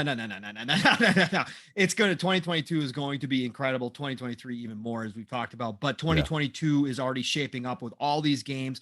And then you get games like this. This is what gets me excited. You get a game like this you weren't expecting. Right. It was announced for PC only, and all of a sudden, hey, by the way, we're coming to console, and it's coming out next year. It's like, oh my God. Okay, another summer game. Oh, frick. Okay, cool. So I know it may not be for everybody, but I wanted to bring it up because the game looks phenomenal. Again, if you have the ability, watch the 4K. Go watch it in 4K. Yeah, it's stunning. It's crazy. Yeah. And again, it looks like the Division on crack. Yeah, it looks like that next step up. And me and you, as both being Division fans, I think we would have a good time with this. It's leaning more towards the zombie side, which is one thing I feel like I've never understood why the Division never jumped into, really. Right. Especially with them having the setup for it. Like, they had the perfect setup for it. And they never took that leap of faith, which I never understood, because I feel like that would have took that IP to the next level, because it was just an obvious step. Right, along with everything else that you have going on in the world. Hey, nighttime, boom, zombies start coming in, and you got to fight off these other people. And not only that, but now they got to worry about you. They got to worry about the zombies. You got to worry about the zombies and them. Like, it just opens up this whole sandbox. And this looks like it's going to take that and just raise it that extra bar. Lady Foxfire was saying Gears is my favorite third-person shooter franchise. Lady, I have to agree with you. Gears, hands down. Speaking to the right man, right there. You're talking to the right guy, for sure. Gears is hands down. No matter what third-person game that you put in front of me, I will always, at least for a shooter, I will always pick Gears first. Last of Us is kind of in that leaning process too, just because of that multiplayer. But Gears is always going to be top notch for me. Nothing beats Gears, especially for the way that the game moves. I know a lot of people don't like that, but again, Gears is also another one of those games that is only meant for a certain base. Wasn't meant for everybody, and the gameplay proves that. But anyway, that's the point. But yeah, man, it definitely looks interesting. The day before, don't y'all forget about that, man. The other thing that I think is going to be interesting to talk about, since we're just rattling off some things, the Halo competitive scene has kind of been unlocked, man. 343 has come out and said, yo, these are competitive settings. I know they're doing no radar. They're doing no hit markers for grenades and things like that.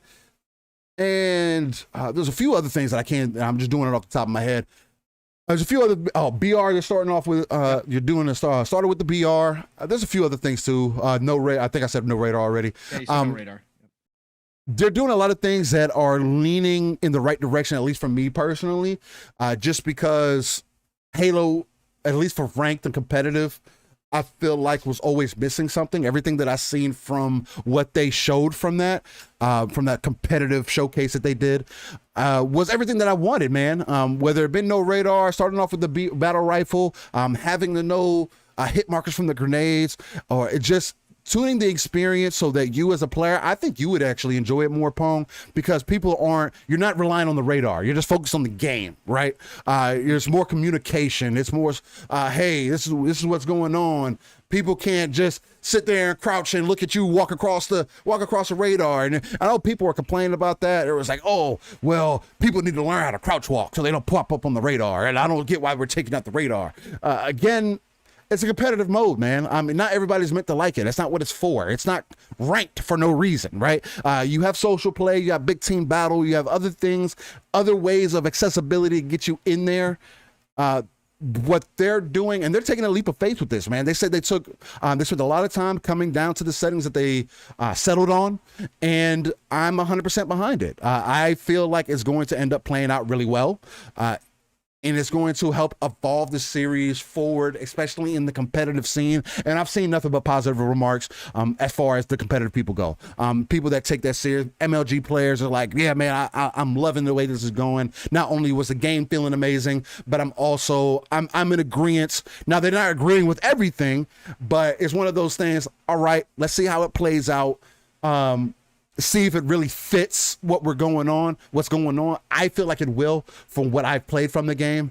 again, I've said my feelings about the battle rifle and everything. I feel like it does need to be tuned a little bit more. It does take anywhere between 5 to 7 shots to kill somebody, which is annoying to me. I feel like it should take anywhere, I feel at 4 shots at maximum headshots to kill somebody with a BR, maybe 3, and then 5 if you kind of body head kind of thing got it going on, just to keep it as balanced as possible. But I definitely think that they're going in the right direction, man. How do you feel about the whole competitive scene? I know you're not the Halo guy, but is this something that interests you, or is it something you're just like, man, I'll stick to the social stuff, maybe big team battle, and then go from there? Yeah, big team battle is going to be my mainstay, right? So that's where I'll live. Again, as a Battlefield guy, that's what appeals to me the most. Obviously, if I hop in with you all and you guys are all playing competitive, I'll play competitive with you. I don't think you want me on your team, but that's okay. I'll hop in there. Look, I don't mind competitive style gameplay. I actually, back in the day on Call of Duty, I used to play hardcore a lot. I liked that. Yeah, hardcore radar, fun. Yeah, friendly fire, that kind of stuff. I like that. I like that aspect of it. It's always appealed to me. I did play a little bit, in Halo, but of course, I think this is the first time. Now, correct me if I'm wrong, Steel, but I think this competitive, what they're talking about this time around with Halo is more like the old school competitive Halo, right? Versus what they did like in 5 and stuff, right? Yeah, but I mean, yeah, pretty much. It's pretty much what it is. Yeah. So my experience with competitive, because back in the day when I was playing Halo, look, I was just playing whatever. I was playing social completely 100% of the time. I jumped in a little bit in 5. So this time around, with the changes they made with how the game is feeling from the flighting and that kind of stuff, maybe this will actually appeal to me a little bit more, just because it'll have that Call of Duty hardcore style to it. So yeah, maybe this will. I'm certainly going to try it out for sure. So I think the main takeaway here is that 343 seemingly has found their way, right? They've been on this windy path and through 4 and 5 and never really hit with the entire Halo audience. And I don't think you'll ever get that 100%, but I think that they finally got through this windy path through the mountains. Yes. They finally, have seen a clear-cut way, and they are headed straight this time. And I think that's the main takeaway, is that hey, this is what we are doing. This is what we are going for, and we know what it is we want at the end of the day. And I think that's what they're doing. And I think that's why you see so much of the Halo community running around, spouting praise right now for 343. Where it used to be split a lot, you now have a sizable majority in this community saying 343 is doing what they're doing the right stuff. They're coming out saying the right things. Yeah. They are making the right decisions.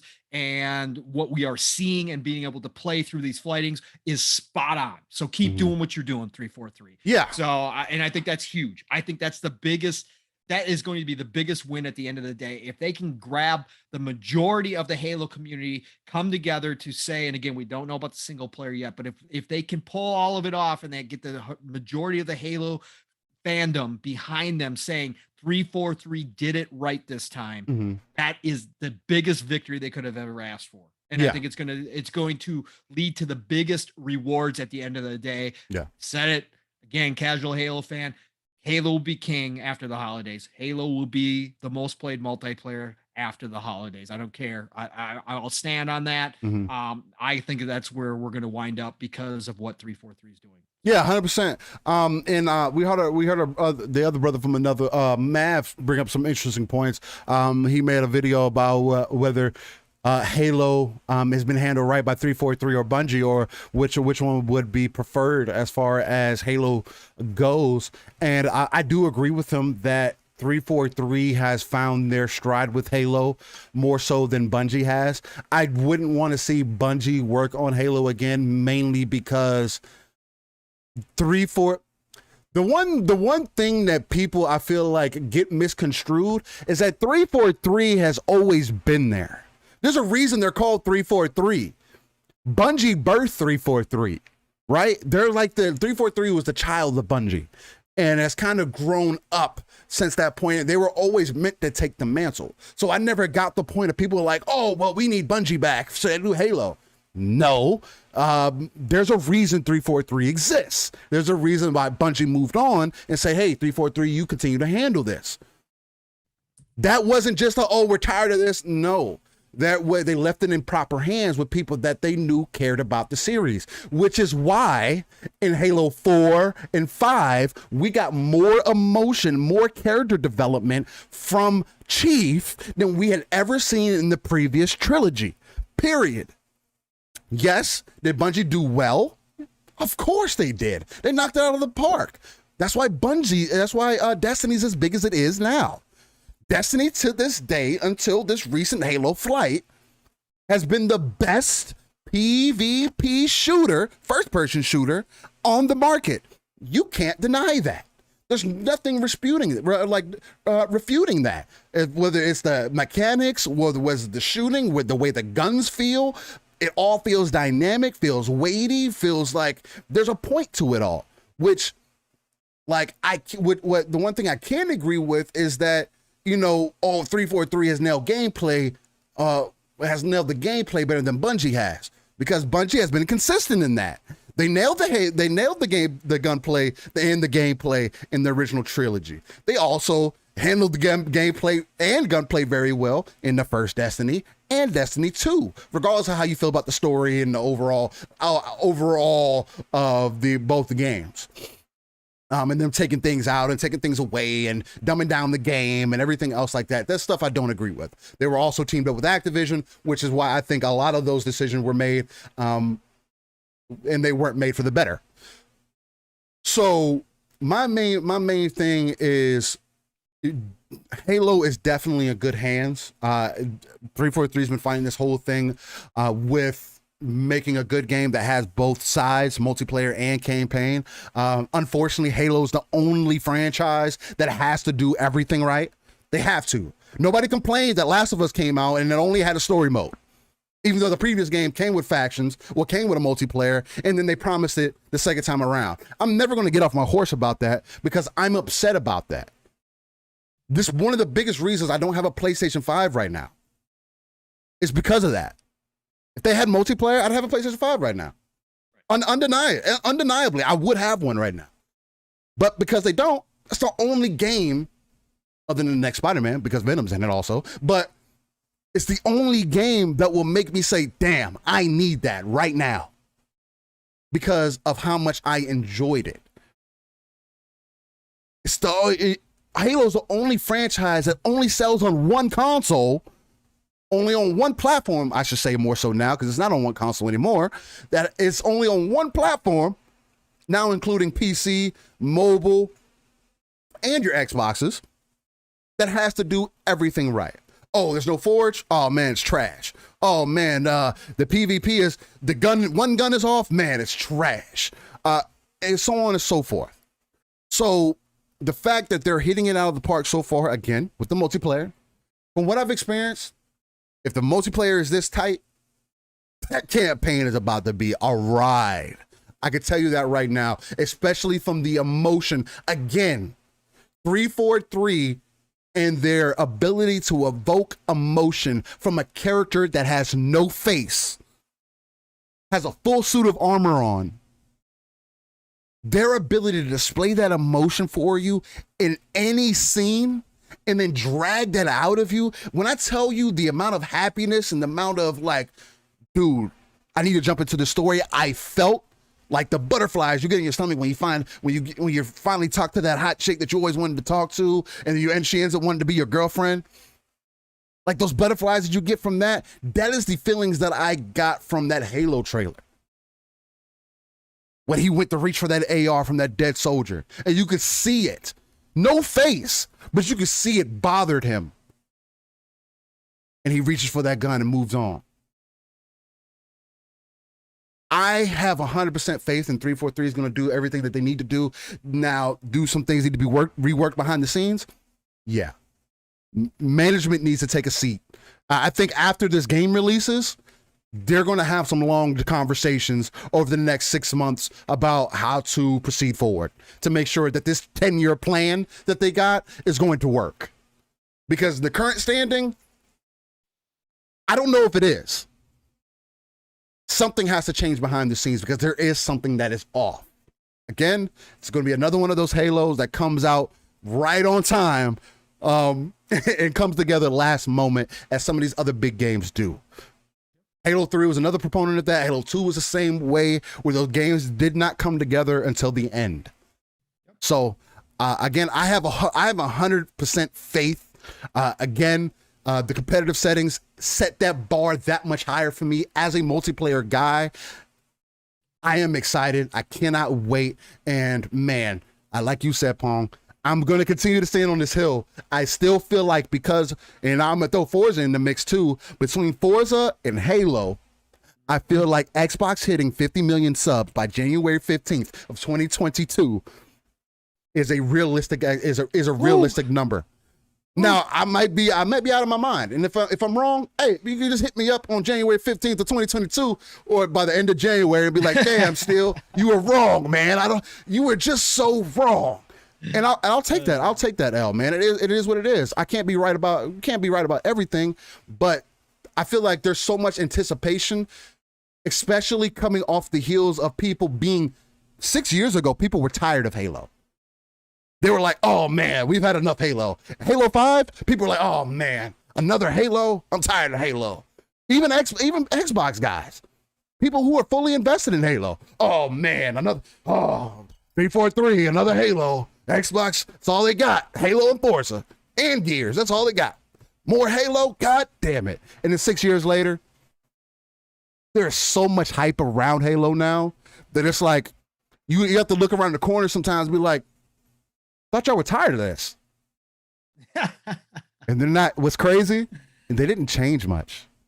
They went back to the roots, gave it some of the newer feel, and just really dug deep into what Halo means to them. I feel like this is going to be a true testament of devs at work, of devs putting their best foot forward and launching a good game. That's my expectation. That's my anticipation with it, especially coming off the competitive scene being unlocked and them talking about that. So I did want to talk about that a little bit. So cool. Oh, perfect, man. Hey, let's jump to this real quick. Let's go. Hey, man, we're doing quick fire rounds for us here, man. That was good. Like 15, 20 minutes, man. So we're talking about a lot this time though. So it's nice. Yeah, we got a little bit of time. We're just at 2 hours here. So let's keep going. So let's hop from Halo to Battlefield real quick. Hazard Zone was announced. Talk about it. Yeah. So for anybody who doesn't know, I'm not gonna lie. I'm the Battlefield hype man here. All right. I'm gonna be there day one. I am too. So listen, Hazard Zone. They finally announced the third and final mode that they're going to have. And this, first of all, let me say this. And I said it last night on Xbox Ultimate, but it's got to be said. Whoever does the Battlefield trailers, they're gods. They're are like, one of the best in the business. They know how to sell. Look, whatever you think about Battlefield, if you can watch the Hazard Zone and say that looks boring, I'm sorry. There's something wrong with you because their trailers are so damn good. I got goosebumps sitting there at work watching that trailer. I was like, you got to be kidding me. Again, take all the negative stuff that came out of the beta, just put that aside for a minute. They just do such a great job of showing off what it can be. That's what gets me so excited. So the Hazard Zone, for anybody who doesn't know, Battlefield is the third and final mode. They've got obviously Conquest and all the variations in there with Conquest. And then you've got Portal. Right. So those are your two main modes. And then now they've got Hazard Zone. Hazard Zone was, along with Portal, another mode that was done by Ripple Effect Studio, which is formerly Dice LA. For anybody who doesn't know, this is the studio that Vince Zampella is going to take over after they're done with Battlefield, and they are making a brand new IP. So this is a studio that has been working as a support studio to Battlefield for a very long time. They did all the expansions for Battlefield 4. If you guys have played those expansions, great game. Great expansion. Game. Oh my God. The expansions were off the charts, diverse, all different types of environments, well laid out maps, fun.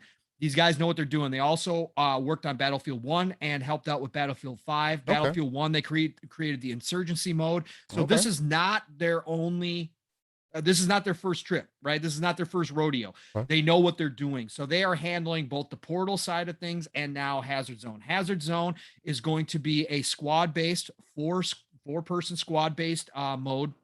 You are going to have PvE and PvP. The basic premise is that there are satellites that are crashing down to Earth, and the satellites contain extremely important data because the communications worldwide have basically been wiped out. So Right. all the different countries, all the main powers left in this war are setting up these low orbit satellites gathering data. So the data that these satellites have is ultra important. So these satellites are crashing to Earth, and you are in a battle not only with the I won't call them neutral, but there's basic forces out there, which is the AI trying to gather them, but you also are against other squads also trying to get this data. When you get this data, you are getting resources, right? You're getting currency that you can spend in game to beef up your squad, to beef up your weapons, everything. So you are in a battle to get to these satellites first. I believe they said there's going to be 2 satellites on each map. These maps are going to be based upon the main core maps themselves. So again, you're also going to have data uplink centers there where, again, let me backtrack a little bit. When you're playing this mode, it's a little battle royale-ish. If you die, you're dead. Yeah. If you die, you're dead. Okay. So 1 life. That's it. No going back. So it's you guys got to be strategic on how you're going to approach things. You got to make sure that your squads are obviously decked out appropriately. You're going to want to have the different classes represented for different reasons.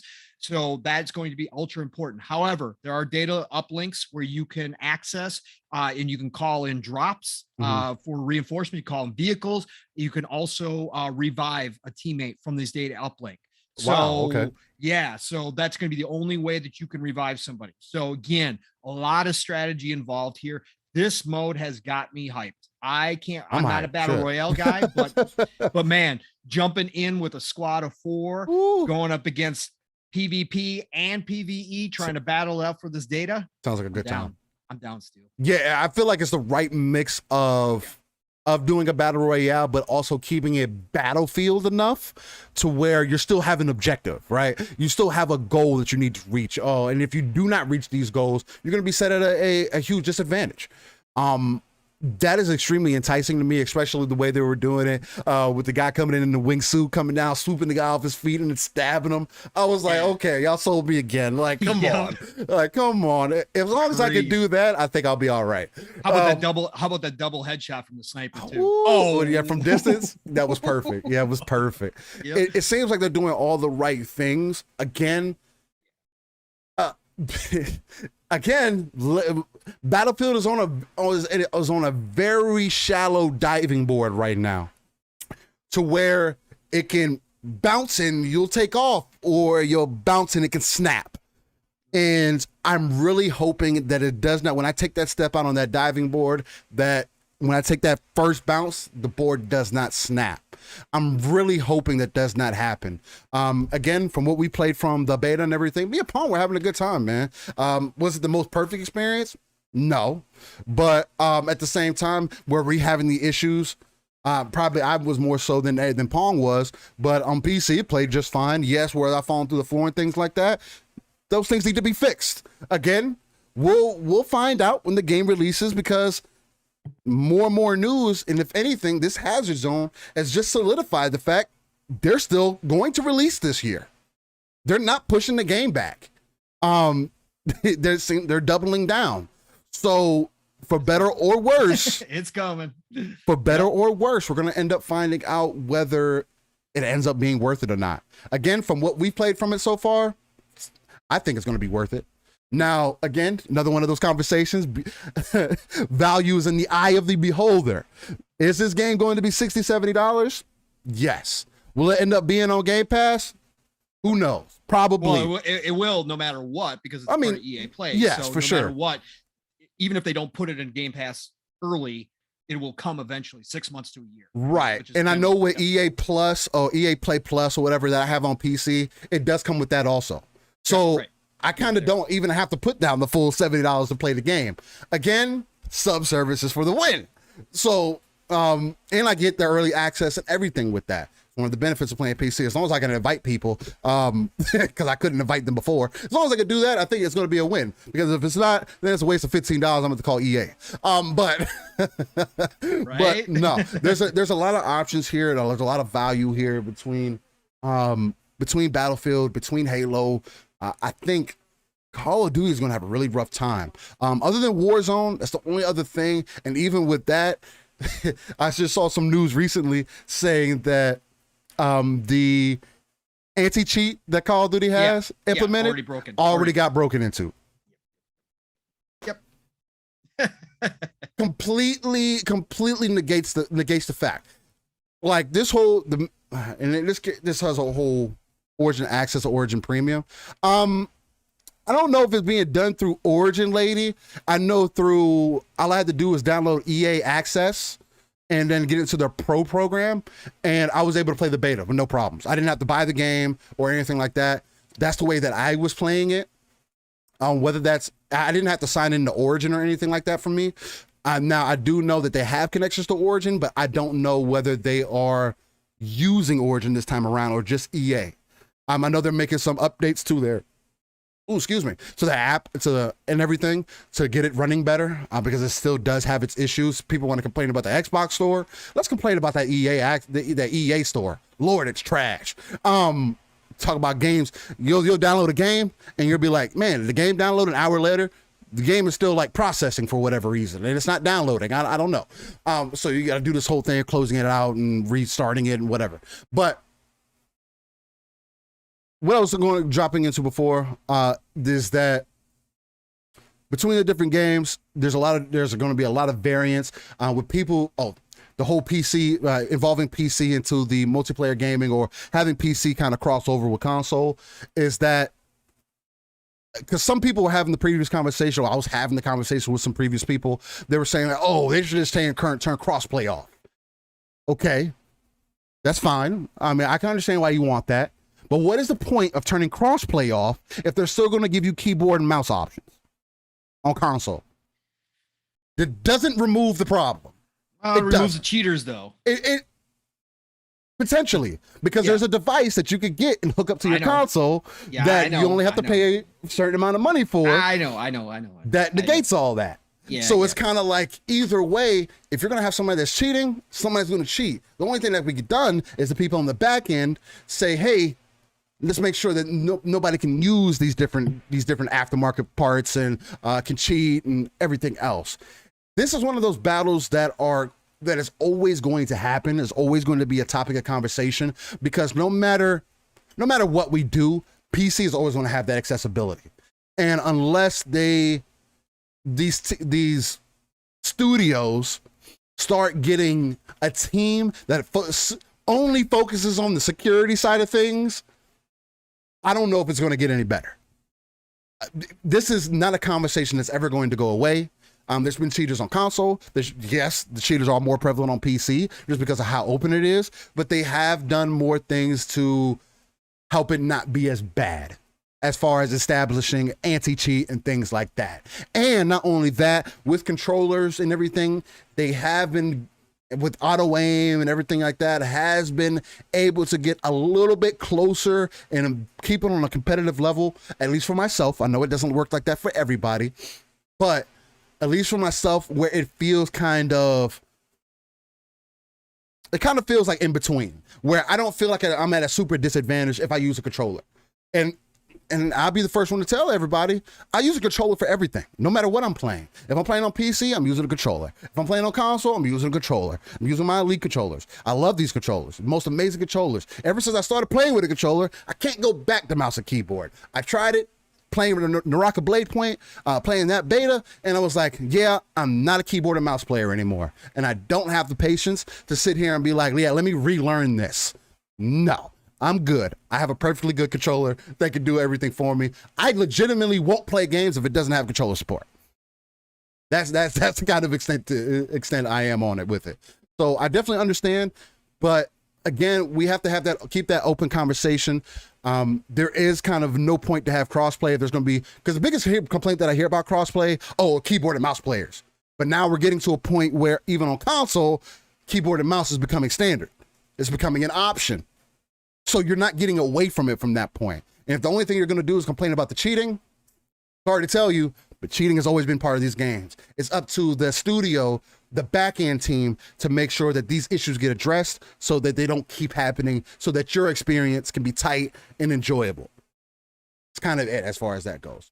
But I am looking forward to it, man. That Hazard Zone, it got me excited. When I saw them going for that first drop, and they were like, "Oh, we're getting the drop, and they were shooting at people, getting into it. They pulled out that gold fucking device. I was like, I can't wait to hop into that. That's gonna be a good time. Right. We just need people in there. We just need people in there. Steel. It's behind a paywall, which is obviously with Warzone and Fortnite and all the. And again, it's not a straight battle royale, but with those types of modes being free to play on so many other places, Apex Legends.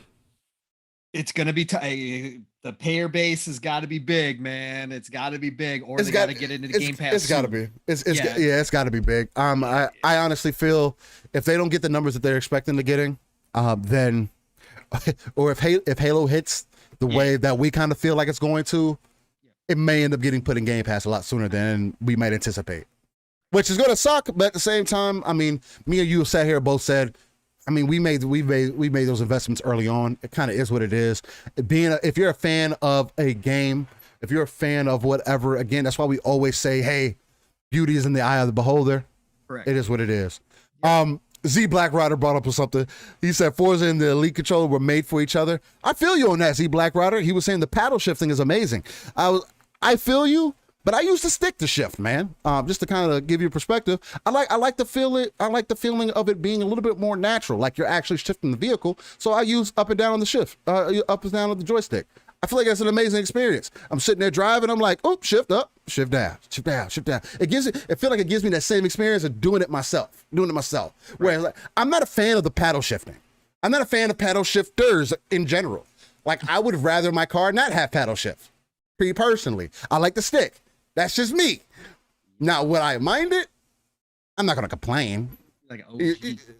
I'm an OG with it, man. Steel's out here going. Somebody offers Steel a Ferrari with the paddle shifting on it. He's like, nah. You need a stick shift. You got a stick option. Turn that down.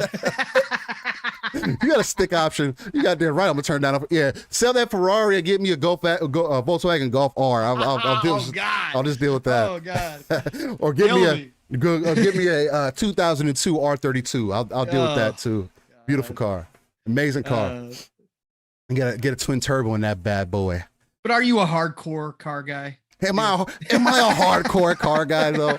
I don't know, man. I don't know if I'm a hardcore car guy. Oh man, that's funny. I love it. Let's see. What else we got into, man? See, we got a little more time. Well, we might as well touch on the Nintendo news this week. Okay. Why not? So Nintendo announced, for anybody again, Nintendo out there or not, a little bit of news this week. But man, these guys, they got some big cojones, as you say, over at Nintendo. But again, respect the hustle. So for people who knew or didn't know, they had announced earlier that they were adding Nintendo 64 games and Sega games, and they're selling the controllers. And the Sega game in the Western market is only the 3-button Sega controller. By the way, not the 6-button, not giving us the 6-button over here. God. In other places, they're getting the 6-button, but not in the West. Why? I have no idea. But anyways, they're selling the Nintendo 64 controller and the Sega controller, yes. Sorry to interrupt, but I saw this earlier, and I wanted to bring this up at this point. Yeah, bring it up. How much are they selling the Nintendo 64 controller for? Is it 50 or 60? I think it's 50. I think it's $49.99. Yeah. I think it's $49.99 and the Sega controller is $39.99. Yeah. Go ahead. The Nintendo 64 controller right now is selling for $120. Of course it is. Of course. People are reselling the controller for $120. One of the controllers that's considered the worst controller of any generation is selling for $120. Look. again, they've built the fanatical fan base that puts up with this, that doesn't speak out. God. So guess what? More power to all of you. More power my to all of God. you. And again, respect the hustle, Nintendo. It's business at the end of the day, and they Yeah. are making their money. So again, they announced the controllers. They announced that the 64 games and the Sega games were coming. And they finally came out with the pricing. So this Yes, they is going did. to be considered an expansion pass for your Switch Online service. Ooh, look, as Jez alluded to in his tweet, look, if you're going to charge for an online service, could it be something other than that's strapped together with duct tape and tinfoil? Yeah, 100%. Anyways, I agree. so here's what Nintendo's going to do. So for the low price of $50 Ooh. a year, Ooh. you will have access to Nintendo 64 and Sega Genesis select games. And then you can go out and spend another $100 with tax, let's say, if you can find the pre-orders for the Oh my controllers. God. And if you got a family, look, they're looking out for you. If you got a family, if you got multiple accounts in the household, they're going to offer you a family plan for $80 a year. Oh this. my God. I feel like it's they're charging Respect, people Nintendo. Respect. over double of what they originally were paying. Well, what you were originally paying, and you still can't have party chat.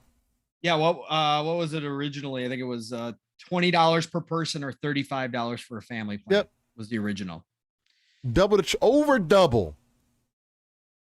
And again, we're not talking about Xbox updating these games. These are going to be straight up emulation from the old days. Yep.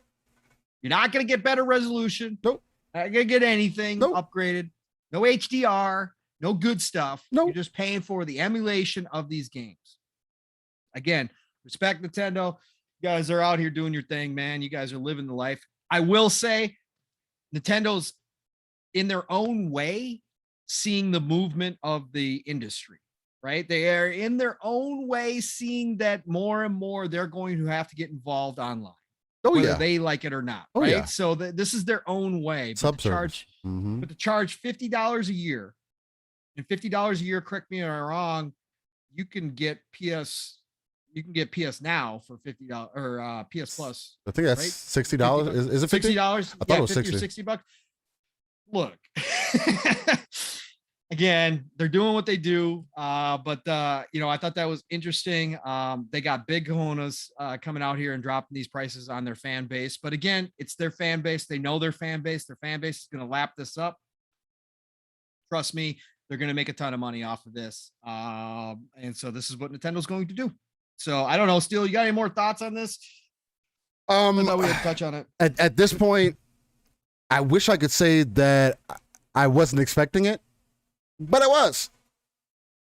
Nintendo, again, they live off of nostalgia. People live off of nostalgia, which is why the worst controller that has ever existed in history is online reselling for an absurd amount. People were I swear we just had this conversation of the worst devices in history. And one of those is it just blows my mind, man. Like, I do not understand it. I don't get it. Like, I don't know. But the fact that this is allowed and people are just like, yeah, that's cool. Why not? Sure, it's Nintendo. I'll pay that. That's worth it. I get all those games. Oh, man, that's a deal. And then they're selling out. Pong, the OLED Switch, I know we talked about it because they were doing it for a deal. Again, Nintendo does this thing so well. They're giving you $250 for your old Switch to get a new Switch that only has a bigger screen, is an OLED. You saw, yeah, it looks a little better. $720 though. And it's already sold out. You can't get one. They know. And there's no telling of when you're going to be able to get one. Yep.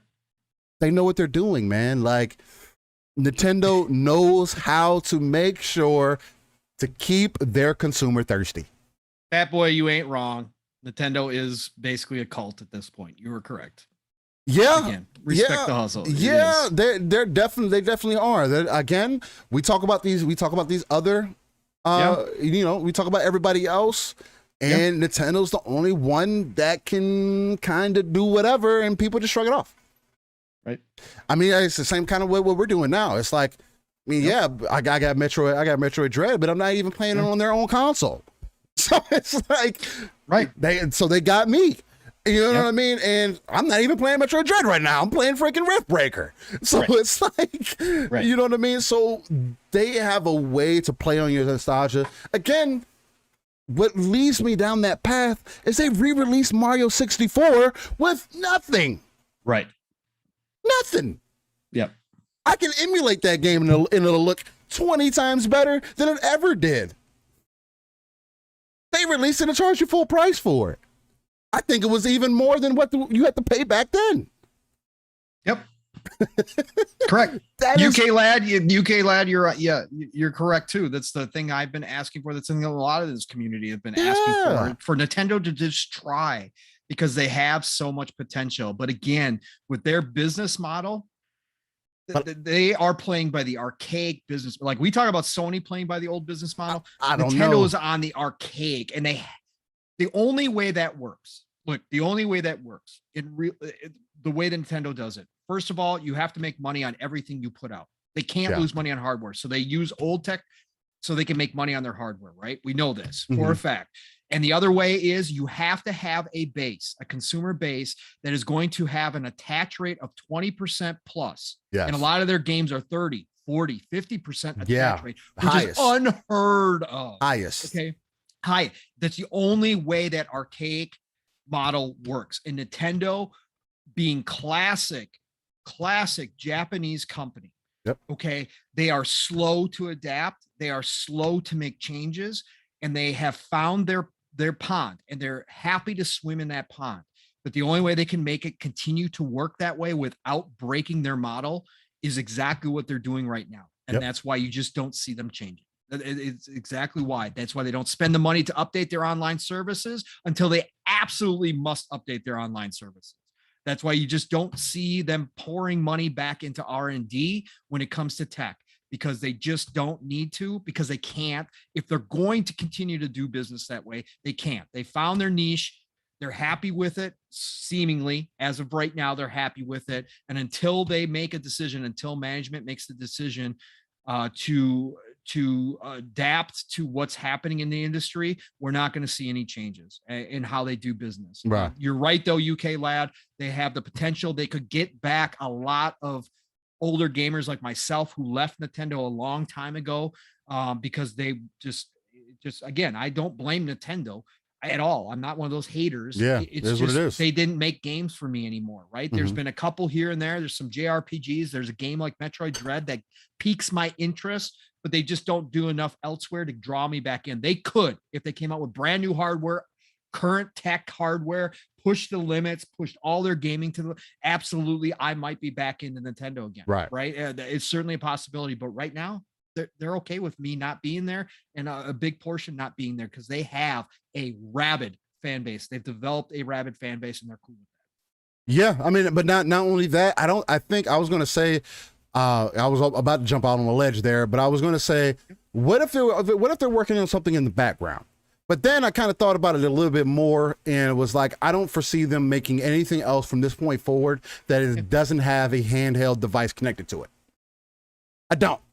They're just continuing what they did with the Wii.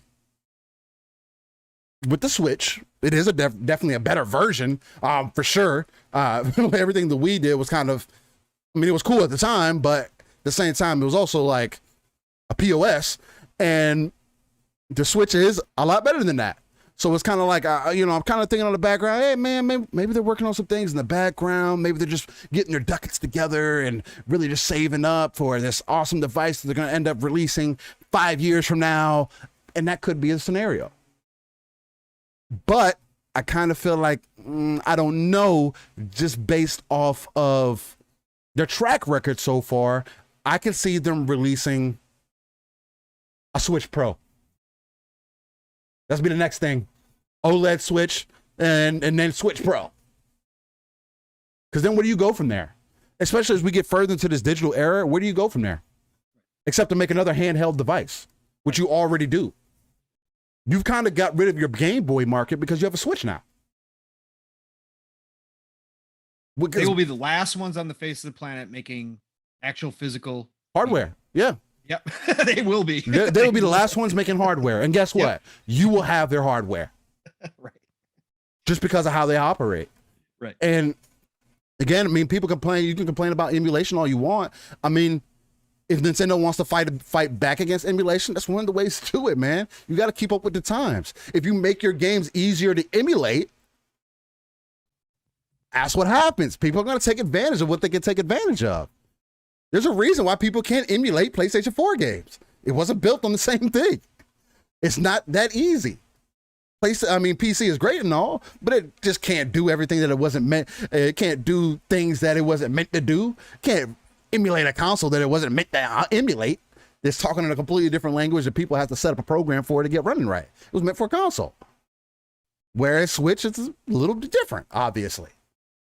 But again, I mean, that's not up to me, man. Nope. It's up to Nintendo. It's up to the people, to the consumer base. Again, they're gonna keep doing it because why? They get damn near 50% of their consumer base to invest. Yep. And why would you stop when you're the only place that has that high of a retention rate? The next place down is Xbox. Yep. Microsoft has the next highest retention rate. It don't matter how many consoles you've sold if you can't retain your consumer. It don't. I don't see Nintendo going anywhere, unfortunately. Is this kind of like a biting ass? Yeah, it is. To go from $20, $35 to up to $80 to $50 to $80 for a year worth of service. Yep. For Nintendo, that's not worth it. The party chat is not worth it. Well, there is no party chat. You have to give out your social security number to add a friend. Yep. You can't just add them and go from there and make it all easy. And no, you have to go through a whole process. Nothing about their whole system, their entire service is ideal. Right. It's not. It's probably like the most non-consumer friendly service out there. It really is. But they keep pushing it. And now they're releasing old games and saying, hey, we're going to get you. You wanted to emulate our old games. So guess what? We're going to charge you to emulate those games on our Switch. How about that? Yeah, like Dragonheart Yobi said, he's just going to go out and get the adapter and buy a regular N64 controller. So what's crazy about that, though, is when you get ready to get that adapter and the N64 controller, because people are reselling these newer controllers, old controllers, for $120, by the time you go purchase that's going to go up in price. Oh, yeah. The secondary market always adjusts. Yep. Absolutely. And this is the worst controller that has ever been on the market. Come on, Steel. Some people love it. No, man. No. I just think some people might like it. Look, I learned how to deal with the controller. So, like, I never realized it was the worst. But, like, when you really think about it, really think about that N64 controller and how convoluted and backwards that fucking controller was. Like, you're literally holding it like this. And you can't reach the other side. It was too far away. So now you got to hold the controller like this, and you got this long middle part, and you can't hold it in your lap right. It was just awkward as hell.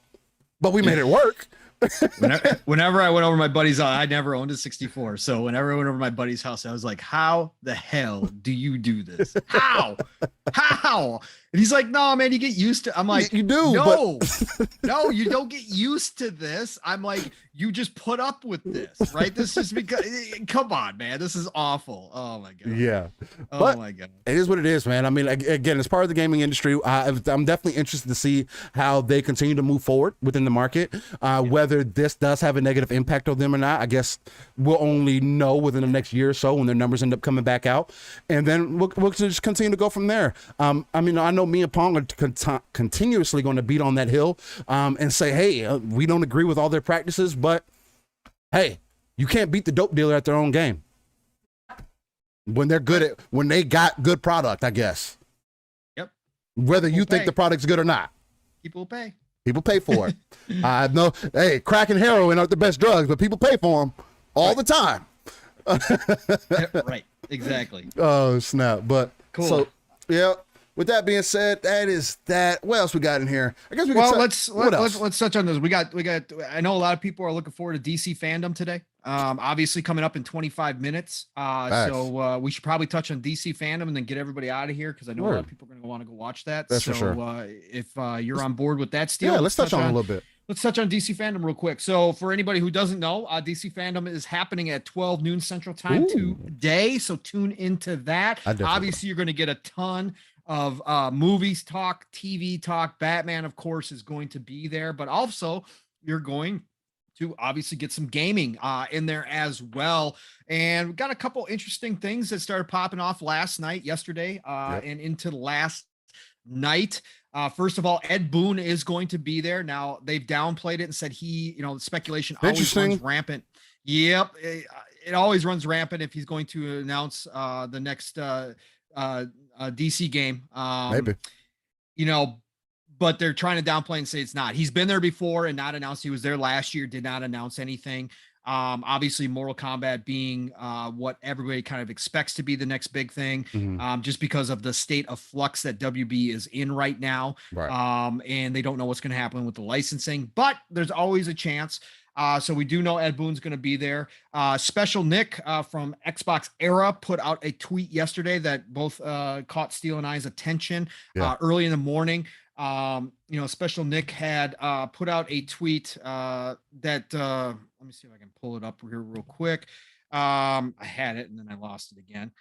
He had put out a tweet talking about Arkham Knight, and he had said, wouldn't it be, I can't find it, so I'll paraphrase here, but he said with DC fandom happening this weekend, wonder if we'll get any gaming news like a Xbox Series console and PS5 upgrade for Batman Arkham Knight, right? Arkham Knight, right? Yeah, it's Arkham Knight. So Arkham Knight. Great so game. A lot of people have been calling this for a long time, right? Why have they not done an update? Why are they not giving us 60 frames? Which would be, again, for that battle system, for that fighting system, would be phenomenal.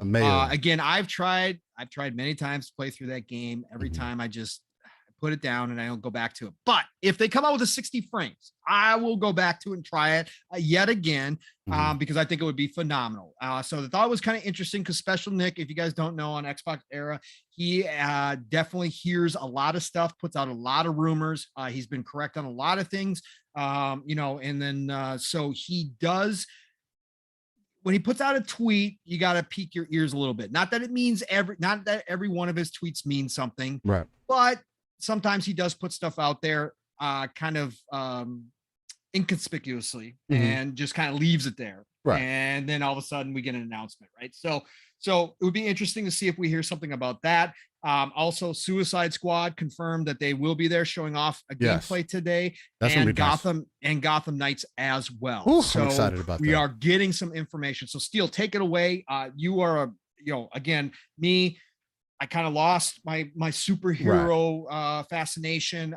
Been kind of off of it for a while. Again, they're going to be fun. I can't wait to jump into these games. But go ahead, Steel. You are a much bigger superhero guy. So what are your thoughts on this stuff? For me, the two I'm excited about. I don't know about Suicide Squad.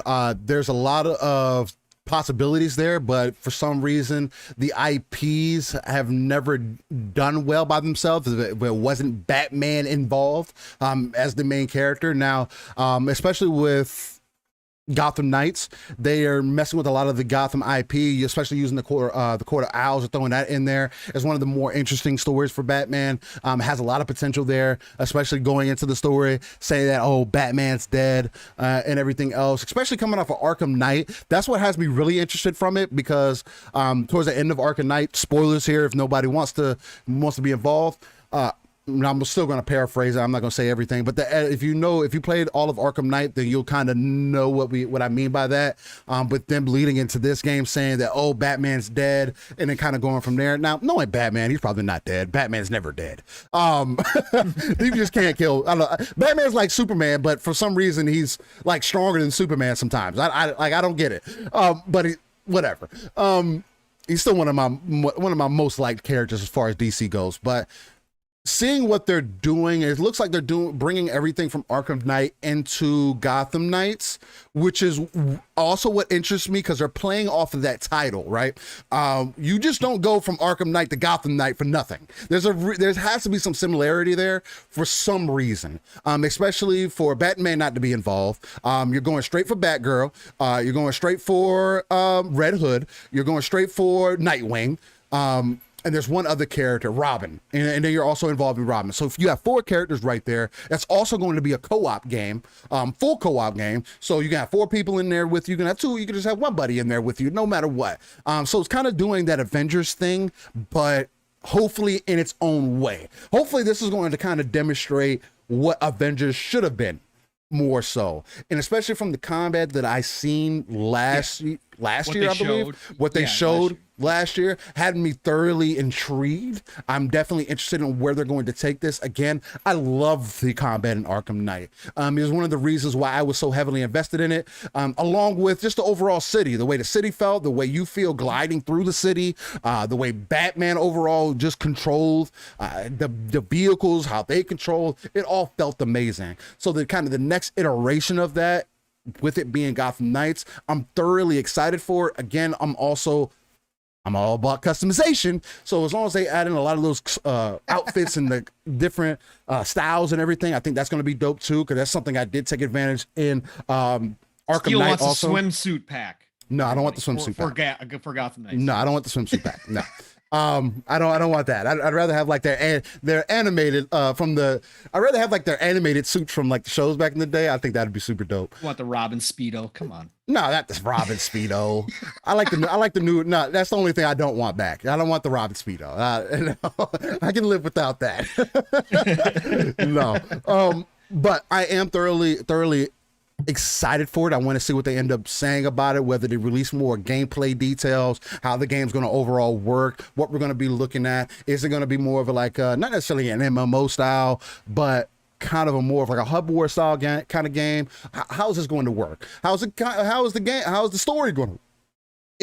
If I bring a buddy in, are we going to have to completely restart the story on his end if I join in on him, or is everything going to carry over? These are some questions that I do have that I want to kind of know about before I try to invest more of my personal liking into it.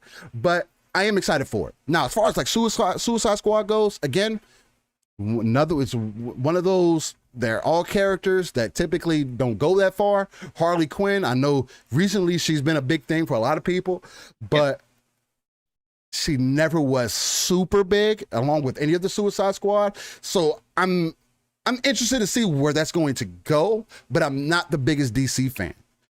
I am interested. Superman, right? Yeah, supposedly. That's kind of the hunting the Justice League. Oh, hunting the Justice League completely. Okay. Yes. All right. I thought that was the thing. Now, I could be wrong in that. It could be the whole thing, all Superman's evil, we need to team up, get together. It's going to be interesting how that goes, because the last real DC game that I played that was doing something similar to what Suicide Squad is apparently trying to do, it's going to be really weird if it ends up being Gotham Knights, but it's Suicide Squad. Because that's kind of what I got from that original trailer that they showed. I got you're doing the same game, but it's just Suicide Squad. That's exactly what that's what I got from it. But the last game that I played that has any semblance to it is DC Online, which was actually a really good game. Yeah, did you have to pay monthly for it? Yeah. Wasn't bad. But I thought it was a decent game. Create your hero, you have your abilities, you got combat system that's kind of straightforward and to the point. You do this whole rotation, and that's how the game works. I hope it's not like that. I wouldn't mind it being more of an MMO style. I do like the idea of kind of creating your own hero. They don't have to be good or bad. You make those choices on your own, whether you want to steer one way or the other. Maybe it doesn't heavily influence the story at all, but at least you kind of have that option to where you're in between maybe, and you kind of just do whatever. Right. I think that would be dope if they do something like that, like take DC, put it more of a third person over the shoulder kind of experience to it and do it that way. I think that would give it a lot of opportunity and a lot of energy. But I don't know. Again, me not being the biggest DC fan, I'm not completely sure, but I am a Batman fan. So I guess we'll end up seeing how that goes. I am interested. I do want to watch it when it ends up going live. So that's definitely going to be interesting to see. But other than that, yeah, man, that's pretty much it. That's pretty much it for me, man. I mean, yeah, good.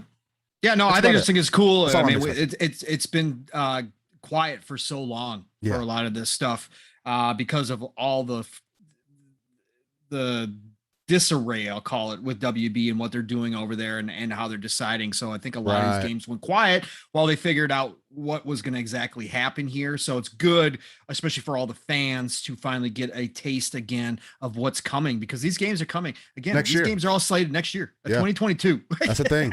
I don't know about Suicide Squad, but I know for sure Gotham Knights is slated for next year. Gotham Knights for sure, and I would not doubt that they try to get Suicide Squad out next year too. I would not doubt it. Because of the situation that they're in, I think they're going to try to get these games out so they can kind of be done and kind of let things settle down and then figure out where they go, and maybe acquisition talk in there as well. So we will see. But I think they definitely will try to get both games out next year for this. So you know what? I can't wait to watch. Again, even though I'm not the biggest fan in the world, these games are going to be something that I may jump into, especially Gotham Knights with the multiplayer aspect. I think that would be kind of fun. If it's not an Avenger style game, which I think with the gameplay we saw last year, I think it's going to be more than that. I think I think you're definitely very deeper than that, much deeper. And I think it's going to be much more, Arkham Knight style. Diverse too, diverse. And so I think that could be a cool aspect of it. So yeah, no, I can't wait to see today. I'll definitely have my eye on DC fandom, and I know a lot of people in the community are hyped, especially for the new Batman movie. No matter what you think about it. So there's gonna be a lot of information coming out today. So always a good time. Can't wait to watch it. But yeah, let's get everybody out of here, Steel, unless you got anything else you want to bring up. What do you think? No, man. Other than one other thing that I just wanted to just bring up really quickly and let people think about. The industry insider Jez himself has made some interesting statements. Are going to go here. I was leaving just really quickly. Okay. I'm just going to touch on it. Late night tweet last night, people. Just to give some people something to think about. And he put out a poll. Yep. Over 6,000 people have been involved in this poll, man. He put out. And he says it's completely hypothetical. Completely hypothetical. What if Xbox grabbed one of these IPs? And keep in mind, all these IPs, not IPs, but IPs. Studios, more so publishers, excuse me. Studios and publishers, more so, excuse me, are all Eastern based. Yep. So I'm just going to give you guys a list, and you guys can give us a rundown as we close out the show and everything of what you think, or as I go through the This Day in Gaming segment and get you guys up out of here, what you think. So far, we got Sega leading the way at a good old 29.7%. We got Capcom. Well, no, sorry, excuse me. Let me run that back. We have Square Enix leading the way, leading into Pong's theory of watching the world burn at a good old 32.8%. Then we have Sega coming in at 29.7%. Then Capcom coming in at 26.8%, and Bandai Namco at 10.8%. Again, we've kind of touched on this a little bit before, where we said, hey, which way do you think they're gonna go if they're gonna do an Asian publisher or a studio or anything like that? Me and Pong have definitely been more so along the lines of Bandai Namco or Square Enix, just because either one of those would be, especially with the way Bandai has been going as of late, have been really outstanding. It would be amazing for Xbox to have that part of their house. But then Square Enix, like Pong likes to say, would be amazing to watch the world burn. So I just want people to think about that. These different options with Square Enix leading the way. That's very interesting. I wasn't expecting that. I was expecting Bandai to be a lot higher than what they were, from at least 6,000 people voting on this. And then Capcom, I can see making sense. Sega, I'm still more so on the line with, just because of Sonic. You have a guaranteed IP right there, which can be another mascot for you, which Microsoft does kind of need if what Phil says is true, as far as them trying to get more into a family friendly, but also trying to get an entertainment at the same time, because this recent Sonic movie did do really well. On that, Pong, is there anything that you want to touch on as far as that goes? Really quick. Yeah, no, I'll just run down real quick my quick thoughts, because again, we have done a lot of acquisition talk in the past, and it's just interesting to me that Jez puts this out. Yeah. So again, Jez knows what this is going to do. Jez knows that a lot of people take him seriously when he puts stuff out there. He Yeah. said completely hypothetical. Jez, for anybody who doesn't know, on Xbox 2 will drop knowledge when he knows for sure, when he has concrete evidence. He's not one of these guys that just runs with rumors in any way, shape, or form. Right. So I understand why he added the hypothetical part, but putting out a tweet like this, he also knows what this is going to generate. Interesting that it was all Eastern publishers. We've heard plenty of times how badly Phil wants in over there, and he is making strides. Again, we didn't even talk about the sales that came out, some of the sales numbers and stuff. He's making strides, baby steps. Baby steps are being made over there. 100%. Something. Oh God, did Pong freeze? Okay, there you go. Am I back? No, you're good. You're good. Okay. It would definitely cement their place over in the Eastern side of things if they do something like this. So interesting that Jez put this out there. Here's what I said. For me, it's Capcom, Bandai Namco are a coin flip for me. I love both of their sets of IPs. Capcom, I lean a little bit more towards their IPs and what they have available. More diverse. Bandai Namco has a lot that people forget about in their catalog. Big reach in the Asian market. Yeah. They've got a ton. So both of those are a coin flip for me. Sega would be for my nostalgia, and also because I want Atlas, I want their entire catalog, and because I want their PC developers as well, including Total War.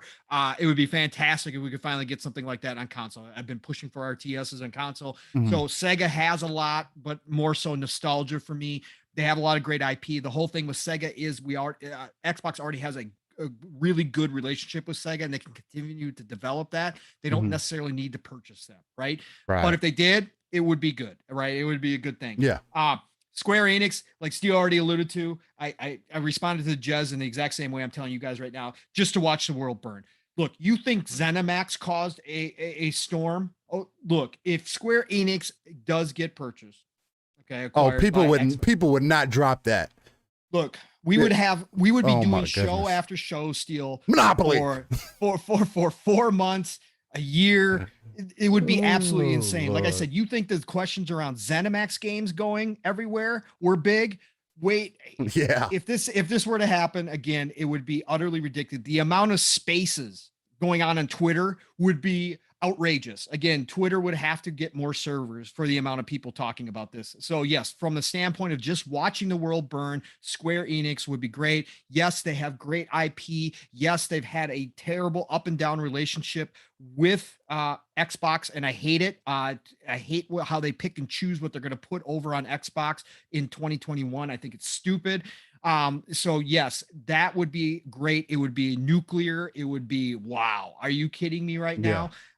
So I'm not downplaying what Square Enix would bring to the table at all. I just think their management style, their publishing style is completely different versus some of those other ones to Xbox. And I think Xbox, when they look at acquiring things, that's why I never see a full Square Enix acquisition. It's the lowest one in my personal opinion, just because their management style is so different from Xbox. Capcom and Bandai Namco are aligning more with what Xbox believes in, and I think that's the big thing. But watch the world burn would be incredible. And just to real quick off of that Square Enix thing, little quick news tip yesterday came out. Final Fantasy 14. The main guys had another interview yesterday about Final Fantasy 14, and look, every other interview for about the past year and a half they've asked them, where is Final Fantasy 14 on Xbox, and it's been negative. It's been negative. It's been, we don't have the money, we don't have the resources, we're not even considering it.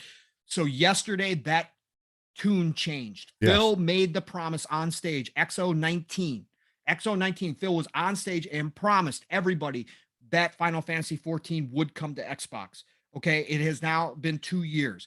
Again, negativity up to now. Yesterday, they came out and said, we are currently talking to Microsoft and the talks are positive. So there is light at the end of the tunnel. I have been praying for this. I want to hop into Final Fantasy 14. So there has been some good news. So I just want to throw that out there in case any of you missed it. They are in talks with Microsoft for bringing Final Fantasy 14 to Xbox, and things are positive. So let's hope that's going to finally get done, and Phil will make good on that promise that he had. So I can see it. They're releasing their final expansion on Final Fantasy 14. So I think that's kind of the plan. Once they wrap up, they'll work on getting it over to Xbox. So let's hope that that's going to happen. So there we go. But Excellent. Excellent. Interesting Jez late night tweet, man. It was. Always funny how that stuff pops It up. was, which is why I definitely wanted to end the note on there to at least give the people something to think about. I know people try to be up in arms about the whole acquisition talk, and they may not be interested in that. Sorry, y'all. I mean, it is what it is. It's part of the industry, man. Just like anything else, gaming is so diverse. It's such a wide arena that even if Microsoft did acquire any one of those studios, any one of those publishers, that it wouldn't matter. Still wouldn't be anywhere close to monopoly. You still have people like Tencent, still have people like Embracer, thank you, that have over 70 studios and are working on games currently. This industry's too big. It's way too, and it's only going to become more diverse. But with that being said, let's get the people up out of here. You got about 5 minutes. So let me go ahead and walk casually through this day in gaming segment so that the people can get at least a little bit of relation from where they might have came from, at least. I go about 30 years back in the past of previous gaming titles, just to kind of give you guys some memories about them, right? Not only that, gaming is art, should be treated as such, and I feel like digging into that bag, sometimes you just got to see where you came from, man. So to start off with, this day in gaming on October 16th, 1997, PlayStation released Moon Japan. And I'm going to actually go ahead and swap that on over. There we go. Make sure that people can see it. PlayStation released Moon Japan. I'm not familiar with that title, but all right. Then something that's a little more familiar. In 2000, PlayStation 2 released Street Fighter EX3. Street Fighter's always been a classic series. Never been much of a Street Fighter fan myself. I always leaned more towards Tekken. That's me personally. Played back in the day and then got off of it. Yeah. I fell quickly off of Street Fighter. It's not for me. Another classic for me, one of the most influential titles, especially during that time, 2001. You'll like the one in 2002 though, Pong. 2001, PlayStation 2 released Devil May Cry. Fantastic, yeah. Really. Oh my goodness. Really good stuff. To see where Devil May Cry has gone from then, it's one of the best examples to see where we have come in gaming so far. Man, classic series, love the game. Some of the best combat for that title, for that type of game, and can't say enough about it. Dante's one of my favorite characters of all time. Not only that, but then we go into 2002 on the Nintendo GameCube. Speaking of another good classic console, Time Splitters 2. Oh, Time Splitters is coming back, everybody. Thanks to Embracer Group. Thank you, Embracer Group, for loving the AA IP that we've talked about here so often. And they are officially bringing back Time Splitters and are getting most of the old band back together. Time Splitters is absolutely a fantastic, ahead of its time first-person shooter that actually, if you want to get technical, was probably the first battle royale ever. Oh, probably. They had a mode in there that you could actually play where it was what do I want to say? One for all. It was just it was last man standing. Free for right? all. Free for all. Thank you. My brain farted there. But yes, Time Splitters is coming back. I cannot wait. Oh my God, I'm so happy. One of the most unique first-person shooters ever created. Anybody who never got to play it, I feel sorry for you, because back in the day it was special. So much fun. 100%. Then in 2006, we kind of move on to PC releasing Devil May Cry 3 Special Edition. Then it seems like the time for Devil May Cry. Excellent game. 3 was also another excellent title. Then in 2006, the DS released a Nintendo DS to be exact. Nintendogs Dalmatian and Friends. Never played that game. Maybe you guys have. You fraud. Maybe you guys have. Maybe that's your thing. And Nintendogs, man. Nintendogs. Yeah. 2007 PC released Heroes of Might and Magic 5, Tribes of the East. Then PSP released Spider-Man 3, which if that was the one that was based off the movie, it wasn't that great. It wasn't. It was okay. It was wasn't bad. yeah, it was okay. It wasn't horrible. Yeah. Then in 2007, PlayStation 3 released The Elder Scrolls 4 Oblivion Game of the Year Edition. I believe that's 4. Yeah, because the eye becomes one of the best games of all times, right there. Yeah, never been a big fan of the Elder Scrolls series. My biggest investment in the Elder Scrolls was Elder Scrolls Online, and I did enjoy that. That was a good time. Yeah, love that game. Then we move on to 2011. PlayStation. I bet you are gonna love these titles. PlayStation 3, the Wii, and the Xbox 360 released Skylanders: Spyro's Adventure. This is why I started my kid back in the day early on, like Lord of the Rings, had him playing Battlefield, had him playing Call of Duty. So I For stuff never like this? had to go out and get a Skylanders. So you didn't have to get all the amiibos. Lego was it. Lego was good though. Lego was good. But otherwise, he never got into the Skylanders. And Good. That's good. That's good. That's really good. You're a good parent. I know. All right. Then in 2012, PlayStation 3 released and Xbox 360 released Doom 3, the big fucking gun edition. That's what BFG stands for, just in case you guys didn't know. Yep. Excellent game. PlayStation Vita released Silent Hill: Book of Memories. Not a Silent Hill fan. I'm not a scary game fan either. So I'm good. I'll skip that. But hopefully those who have played it, hopefully you enjoyed it. Then in 2014, Android and iOS released Chaos Rings 3. Not a mobile gamer, but shout out to you if you are. To each their own, right? Yep. Then in 2015, Wii U released Yoshi's Woolly World. Okay. Yoshi's cool people. Yeah. I do feel a particular type of way about him shitting out eggs every now and then, and but that's cool though. Eating those same eggs. But whatever. Whatever works for him. Yoshi's gonna do what Yoshi's gonna do. Yoshi's gonna do what Yoshi's gonna do. That's 100%. Use that tongue for magic. In 2008. In 2008, Nintendo Switch, PC, PlayStation 4, and Xbox One released Lego DC Supervillains. On sale this week too, by the way. I did see on that. Xbox Game Store. Very cheap, actually. I almost grabbed it, Steel. Oh wow! Remember we talked about Yeah, Lego and I you said did. I was kind of Legoed out. I almost bought it just because it's nostalgia. so cheap, and it's really good. It's really good. It is. All those Lego games, they're really good. Even I can't wait for them to release the Star Wars, the new updated Star Wars version, for the Skywalker series. I think that's going to be amazing. But anyway, then in 2018, Nintendo Switch released Starlink: Battle for Atlas. Not familiar with that title, but I am familiar with this, even though haven't had much time in it. And it's Nintendo Switch and PlayStation 4 released Warriors of Orochi 4. Oh, so good. Another classic title. Yep, so good. With that being said, that is your This Day in Gaming segment, again, where we treat gaming as art as it should be treated, and just kind of look back into the past of at least 30 years of past gaming titles.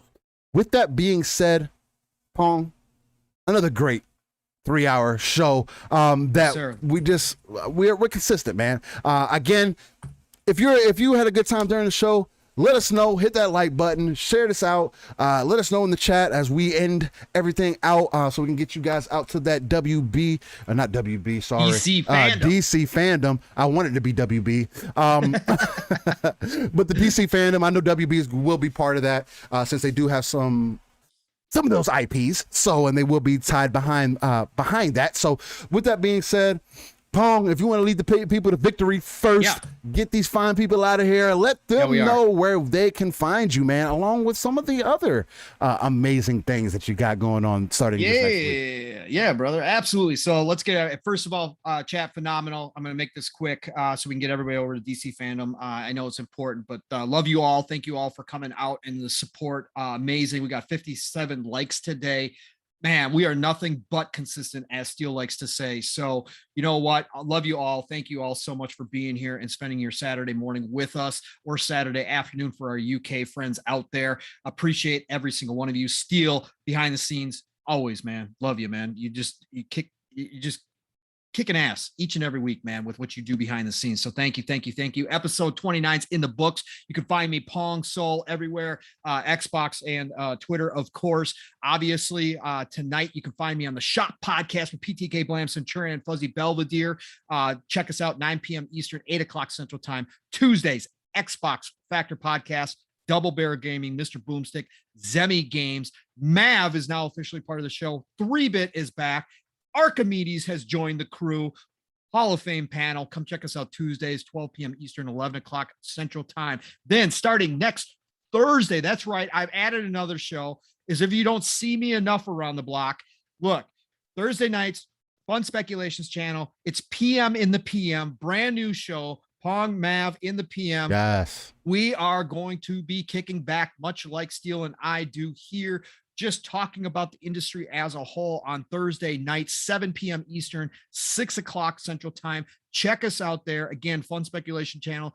Fun is doing great things over there. He's almost at 2,000 subs. Guy's been blowing up, obviously, and his wife, Caitlin, who is in the chat, his amazing wife who does a lot of their graphics. So come check us out Thursday, PM in the PM. Friday nights, Xbox Ultimate, again, Fun Speculations channel. The Magnificent Seven, we are down a few because of real life. That's what happens. We might get Lupa back this week. So anybody wondering about Lupa, huge member of the community. She is doing better and getting healthy. Yes. We might get her back this next week here. So Many 9 prayers. p.m. Eastern, 8 o'clock. Yeah, exactly. Much love and prayers to her. But 9 p.m. Eastern, 8 o'clock Central Time, Xbox Ultimate. And then back here Saturday morning, episode 30. I love those even numbers. 30 Steel. We are coming back to you 30 next weeks strong. Saturday. You know, guys, what you're going to get, but nothing but love and respect. Golden age of gaming. Play what you love what you play. And I'll definitely be talking to you all real soon. Have a great weekend, everybody. Love you. Steel, close it. Hey man, look, beautiful people. Again, I do want to show you guys love for coming in here week by week, giving us nothing but love, keeping that chat lively, and good. Look, man, Living SplitScreen, we're looking to do big things, continue to do big things. This energy does not die. The passion does not die. The authenticity is, again, one of the number one things that we value ourselves on here. And just the fact that we're non-console centric, man. Me and Pong could do this for hours on end. But you know, we also got real life. We also got to get you guys up out of here. And maybe one day we'll be able to do something like a radio show, and we'll just be on tour all the time. You know what I mean? But with that being said, you can't find me. Steel Rain. The T is a 7. Everywhere, man. Just type it in your search bar. You should find me, whether that's Xbox, PC, Twitter, YouTube. Type it in, you'll find me. Other than that, hit me up in the DMs on Twitter. That's where I'm mostly active at. It's because of the easy access and everything like that. But hit us up in the comments too, man. We're all about opinions. If you guys hated the show, let us know. If there's something you feel like we could change to make us better, let us know, man. We're all open for opinions. This isn't a closed-minded show. Me and Pong talk about the stuff behind the scenes all the time. It's part of the reason why I guess our show works as well as it does. We don't do any planning behind the scene. We come on the show, we come on organically. I guess we're just happen to be decent at talking, and we just bounce off each other really well, man. And it's, again, it's not something that's forced. I don't drag Pong here every Saturday and I'm like, come on, man, there's a show, we got to do it. No, I'm man. DMing you going, I can't wait for tomorrow morning. Exactly. Oh my God, I can't wait till Saturday. Exactly. And I feel the exact same way, man. And I love being here every Saturday. Like we talk about all the time. It's like you take that, it's like, I mean, not only does the coffee help, but it's also like you just got an energy shot right into the vein, give you that adrenaline to get your day started, and to follow it up with DC fandom, getting some extra news. Hopefully there's no bigger news as far as like publishing or anything else like that being announced. Might have a fun Saturday next week. We definitely could. But with that being said, much love to everybody who tunes in on a week-to-week basis. Much love to all the new people. Again, on that road to 400. Shout out to the Midweek Mix-Up Collective, constantly showing us love and representing us in the best light, who allow us to be us no matter what. With that being said, you beautiful people, stay godly, stay beautiful. May the gods walk with y'all. And other than that, just keep it gaming, man. Like Pong says, play what you love what you play. And like I always tell you, keep it live, raw, and uncut. Peace. We'll holler at y'all next week. Love y'all.